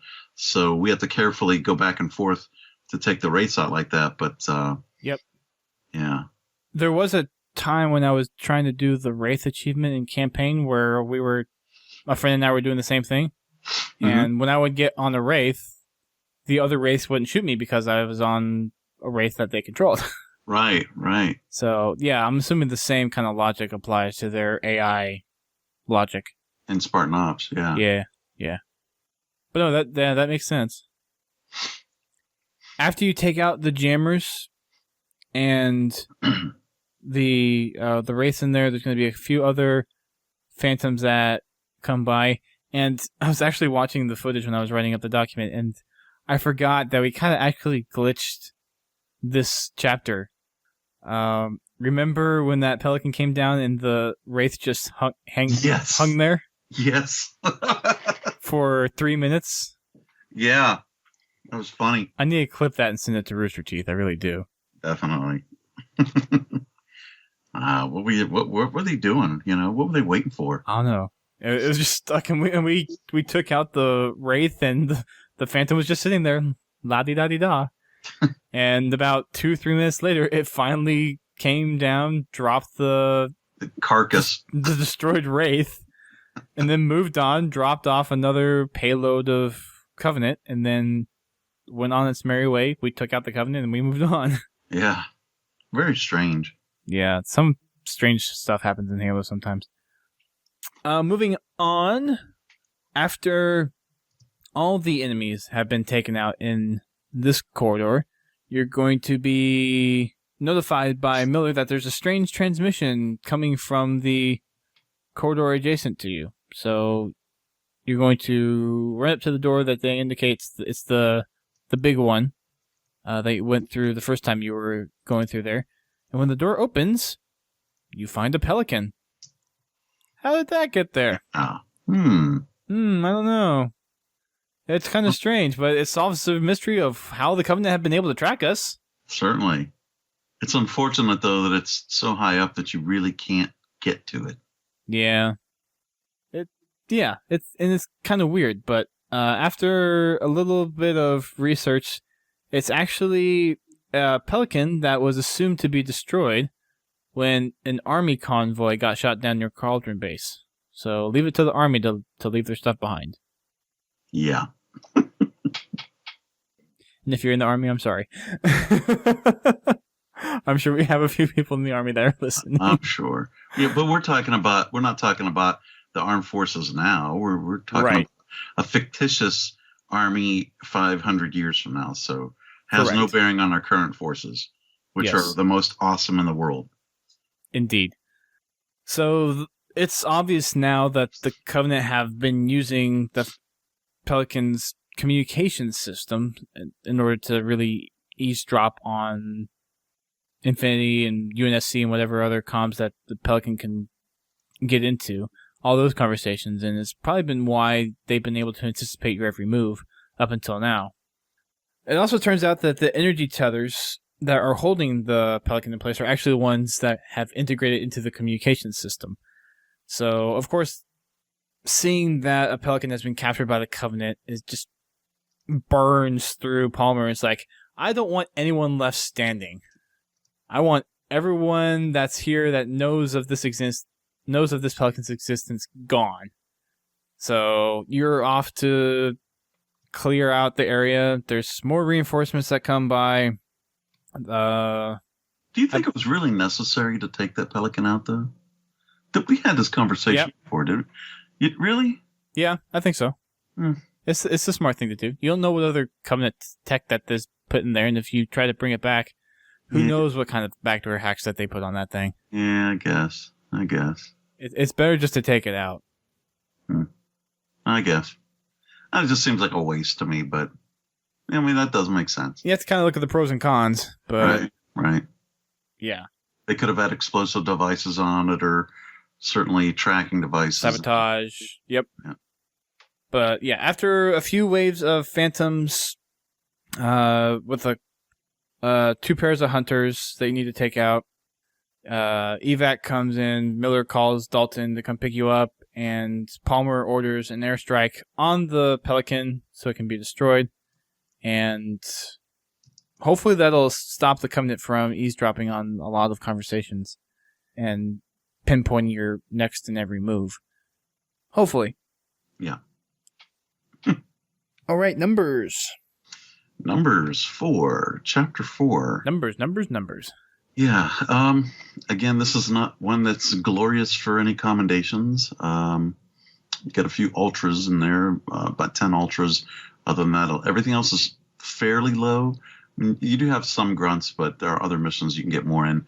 At this point, though, if you played Spartan Ops all the way through, once you get to, chapter 8, certainly your grunt commendations should be fairly progressed, and you should be well versed in what missions give you a lot of grunts that this one is easily passed over for commendations. It's, I don't replay this one a whole lot either. But when we see this again, then I replay it because it unlocks a new area that we haven't seen yet. So this particular one, it's okay. Again, not much for commendations though. So you can pass this one. Alrighty. All right. Final chapter. Oh. Final chapter. Yes. After, let's see, I think we're about 2 hours now. Yeah. Believe it. I think we're past 2 hours, actually. Oh. Sorry, guys. This last one, and this is going to be a long one, too. Oh, God. Glassman is the title of Chapter 5. Dr. Glassman has requested assistance of Spartans in decoding a map recovered from the Covenant. Fireteam Crimson is inbound to assist. The map is Control. Your objective, assist Dr. Glassman. So the map that Madsen picked up from Gek when they were rummaging his body for loot is the map that Dr. Glassman has been able to somewhat decipher, or at least he thinks so.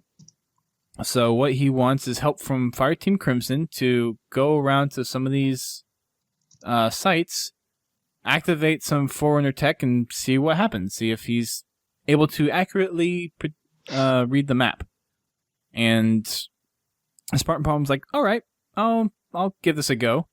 So it kind of gives Crimson a chance to kind of sit back and relax as well, instead of being at the front lines every time. So all in all, this is one of those it's definitely off the beaten path, and I think it's about time we saw something that was off the beaten path as well. Yeah. And it's really cool just from a canon perspective on everything that they're doing throughout this next chapter. So you start off on the upper platform of the Foreigner structure. So this is the same place at the very end of Mission 2 from the campaign. So the area that you go, that you ascend, it has like 3 or 4 different tiers. It has a kind of pavilion overhang in the very middle. There's 2 wings on either side. So, and this is on the opposite side that you start the mission at, as opposed to where the campaign is. Plus correct. The fact that this is nighttime and not day like the campaign. Exactly. Which is cool. I like that they made the map at nighttime. Yeah. I thought that was really cool. It was a nice touch. Definitely. This shows that we can have these maps daytime and nighttime. Oh, I wish they would allow for that in Forge. I've been asking for it since Halo 3. Just, give us the option to say, okay, we want the map to be nighttime. Or, what I like to do, and I actually did this in Reach, is I used some of the special effects globes to quasi make, times of day. You add like the juicy filter, you add the orange ball, the purple ball, and you can make it progressively look like it's getting darker, like it turns to dusk and then night. But if they gave us just a straight up switch that said, okay, the map is going to be a nighttime map, or you could turn it on at certain times, again, to make it progressively look like time is moving on during the game, certainly in a flood or infection game type, that would be a lot of fun, So we know we can have nighttime maps. So please give it to us. Give us that opportunity, that ability. If not in Halo 4, Halo 5, that's fine. There's so many different tools they could put in for Machinima, and that's just one of them. Oh, yes. Yeah, and it would totally change the maps then, just by having a different time of day. Next box. Yep. Next box. Rango, 720. Mm-hmm. Whatever. Yep. Whatever it ends up being. So the first site that Dr. Glassman wants you to activate is on the bottom of the Foreigner facility, or structure, or whatever you want to call it. Mm-hmm. There is a Covenant presence there currently that you have to deal with, so most of them are elites. There's a few grunts, a few jackals, so take care of those. Make your way down to the second level, the first level, and you'll actually go through to where that whenever you were playing through this first, it was mostly grunts in this area. So you'll go in there, there's those kind of pillars that stick out of the ground, and that's where the first site is. Now, an important thing to note on this map in particular, most of the time when you see defend objectives, those are ones that you can fail, but here, they really don't mean anything. They're just other waypoints that kind of help guide to where you need to go. There's nothing there that can be damaged to where you're going to fail a defense objective. Right. They're merely just markers for this level. After you get there, you're going to stand there and let Infinity activate the site. And you'll see, when you are first going there, you'll see kind of this orange spirally thing on the floor. And once you go there, you'll have the little icon pop on your HUD. It's like it's communicating back to Infinity. And then when it's activated, it'll turn blue, which means that it's been successfully activated. Mm-hmm. Once you're able to, or once the site gets activated, Miller uses the sensors on your armor to get a reading and verifies that the energy flowing through the structures that Glassman predicted is in fact flowing through there. And of course, Palmer's like, okay, what does this really answer? And he's like, well, it doesn't answer anything yet, but science takes time and is a step-by-step process. Right. Kind of contrary to what the Spartans do, was just go in and just kill everything. So time and patience is the game to play right now. So that was the first objective that Glassman had, which indicates that he may be onto something. But the next site that he wants activated is way out in the open. And, of course, Covenant are inbound. They don't like you toying with their stuff, apparently. I don't know why. We're just having our own fun. Well, they get to have fun. Why can't we have our own fun, right? Yeah. Right? Anyways, there's a Covenant Phantom that comes in, drops enemies off pretty much on top of where the next extraction point is. I said extraction, didn't I? Yes. The next activation site is. It's basically like extraction the way they have it set up. Okay. if you think about it. Palmer steps back and says, okay, take out the Covenant first. That's your main priority. And then we'll get back to the science stuff. So you take out all the Covenant, go back to the site. Once it's activated, you'll see these two pillars come out of the ground. And when I was playing this with you, you stood on top of one of them. Yes, I did. Just to prove that you could. And then the two beams of the air. I'm flying. The two pillars come out of the ground. They're Forerunner pillars, and then beams of light just shoot up into the sky. A few seconds later, Glassman comes on the radio and it's like, so did two pillars of light just shoot out of the ground? And Miller's like, yup. And for some reason, that fascinates Glassman. Simply the fact that with how advanced humanity is, there's no way that they can detect any of this Forerunner technology, and it's not on any of their maps where the Covenant have been able to find out where these things are and have their own maps that can point this out. So it's like, I think he's also surprised by the fact that what he was doing actually worked. Yeah, that too. It's like, I'm surprised that this is actually happening. This could mean quite a good few things for us coming down the road, and it's definitely going to prove off here in the next few minutes as we go activating more things. So the next site to activate is on top of the overhang that runs down pretty much the middle of the open area. And if you're on the bottom level still where the second site to activate was, there's actually a gravity lift that goes straight up there. So if you don't have a jetpack, you can use that to get up there quickly.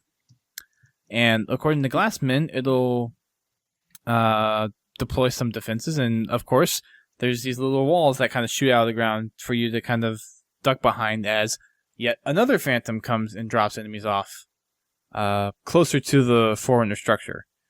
So you'll actually you can use those kind of as hiding places until, like, if you need shields to recharge, but depending on how many people you have, you just kind of take the Covenant straight on. There's really no need to back down. Yeah. The Covenant presence on this map really doesn't hit until later on in the mission. And even then, it's not too overwhelming. Well, the Covenant anyways. Right. Oh, I'm just getting ahead of myself. But I say, there's only Covenant on here. I was getting ahead of myself. I was looking at the numbers for a different chapter. My apologies. All right. Yeah. Wrong chapter. Yep. So the next piece of Forerunner tech is going to activate a turret defense system. So this is actually right underneath where the Covenant got dropped off. So it seems like the Covenant kind of know where you're going around activating some of these things, and they're just kind of being dropped off kind of in a defensive position. But of course, you're Fire Team Crimson. You're gonna kick some ass and take some names. So make your way over to the next extraction site, which is on the third or second level of the structure. Yeah. And once those are activated, you have 6 different Promethean turrets pop up. But they're yours. They're not going to shoot you. Yes. Woo. And they're blue laser beams, not orange laser beams. They're friendly. It's nice to have them on your side for a change. I know, right? But wait, that's not all. Order now, and you can get 2 anti-air turrets. Separate shipping, though. Actually, before that, I did skip one. the next activation site after you activate the Promethean turrets is you go back up to the top of the structure, and there's another site that you can activate, and those actually spawn weapon crates of Promethean weapons, including, but not limited to, binary rifles, scatter shots, and incineration cannons. Ah, yes, the Incin cannon. And these don't just pop up on that platform. Oh no. These pop up everywhere. Yes. Make ample use of them. Including the 2 wing areas, which you'll go to next, and that's where you activate the anti-air turrets, which come in really handy soon. Mm-hmm. So after you're able to make it up to the top site where you get the weapon crates, there's going to be a few more phantoms that come drop off enemies, and just sit back, relax, and take them out from a distance. There's plenty of weapons there for you to pick up ammo and just clean up Covenant. Makes it really, really easy for you. Again, this is I kind of attribute this to time Crimson's getting to just kind of hang back, relax, and have some fun. After think about 2 waves of Covenant, you're going to be directed to the first anti-air site, which is off to the left wing, and there's a phantom that drops enemies on top of that one. Once you take out the enemies there, you can activate the site. There's another phantom that comes and drops more enemies off at the top of the structure where you just were, but at the same time, Glassman shows where the second site for the second anti-air is, and you can just go straight over there. There's no enemies really stopping you to go there, so most times you probably just want to go straight over there, and if you're playing cooperative, have a few people go ahead and take out as many Covenant as you can, and the anti-air will be deployed. The next few waves of phantoms that come in will pretty much be eliminated by these anti-air. Yeah. Thank goodness. Yeah. It's nice to have some foreigner tech on our side for a change. Most definitely. Yeah. Moving into kind of the final position of taking out all the Covenant, there's a couple of wraiths that get dropped from the phantoms that try to invade and get as many enemies out as they can, but the anti-air wraiths or anti-air turrets, of course, are friendly to us and help take them out pretty quickly, but I think there's 2 wraiths that get dropped, so take those out quickly, and then you're pretty much done. Yeah, I mean, did you mention, if you still have this instant cannons, if you haven't wasted that ammo, they're easy to take out. Oh, yeah. Oh, yeah. It's fun. And there's different weapon crates, like on those wings, there's weapon crates of incineration cannons there as well, on either side. You've got plenty enough high-powered ammo to take out the race that drop. Yep. And that's about it. Ooh, long episode, but it was fun. Yeah.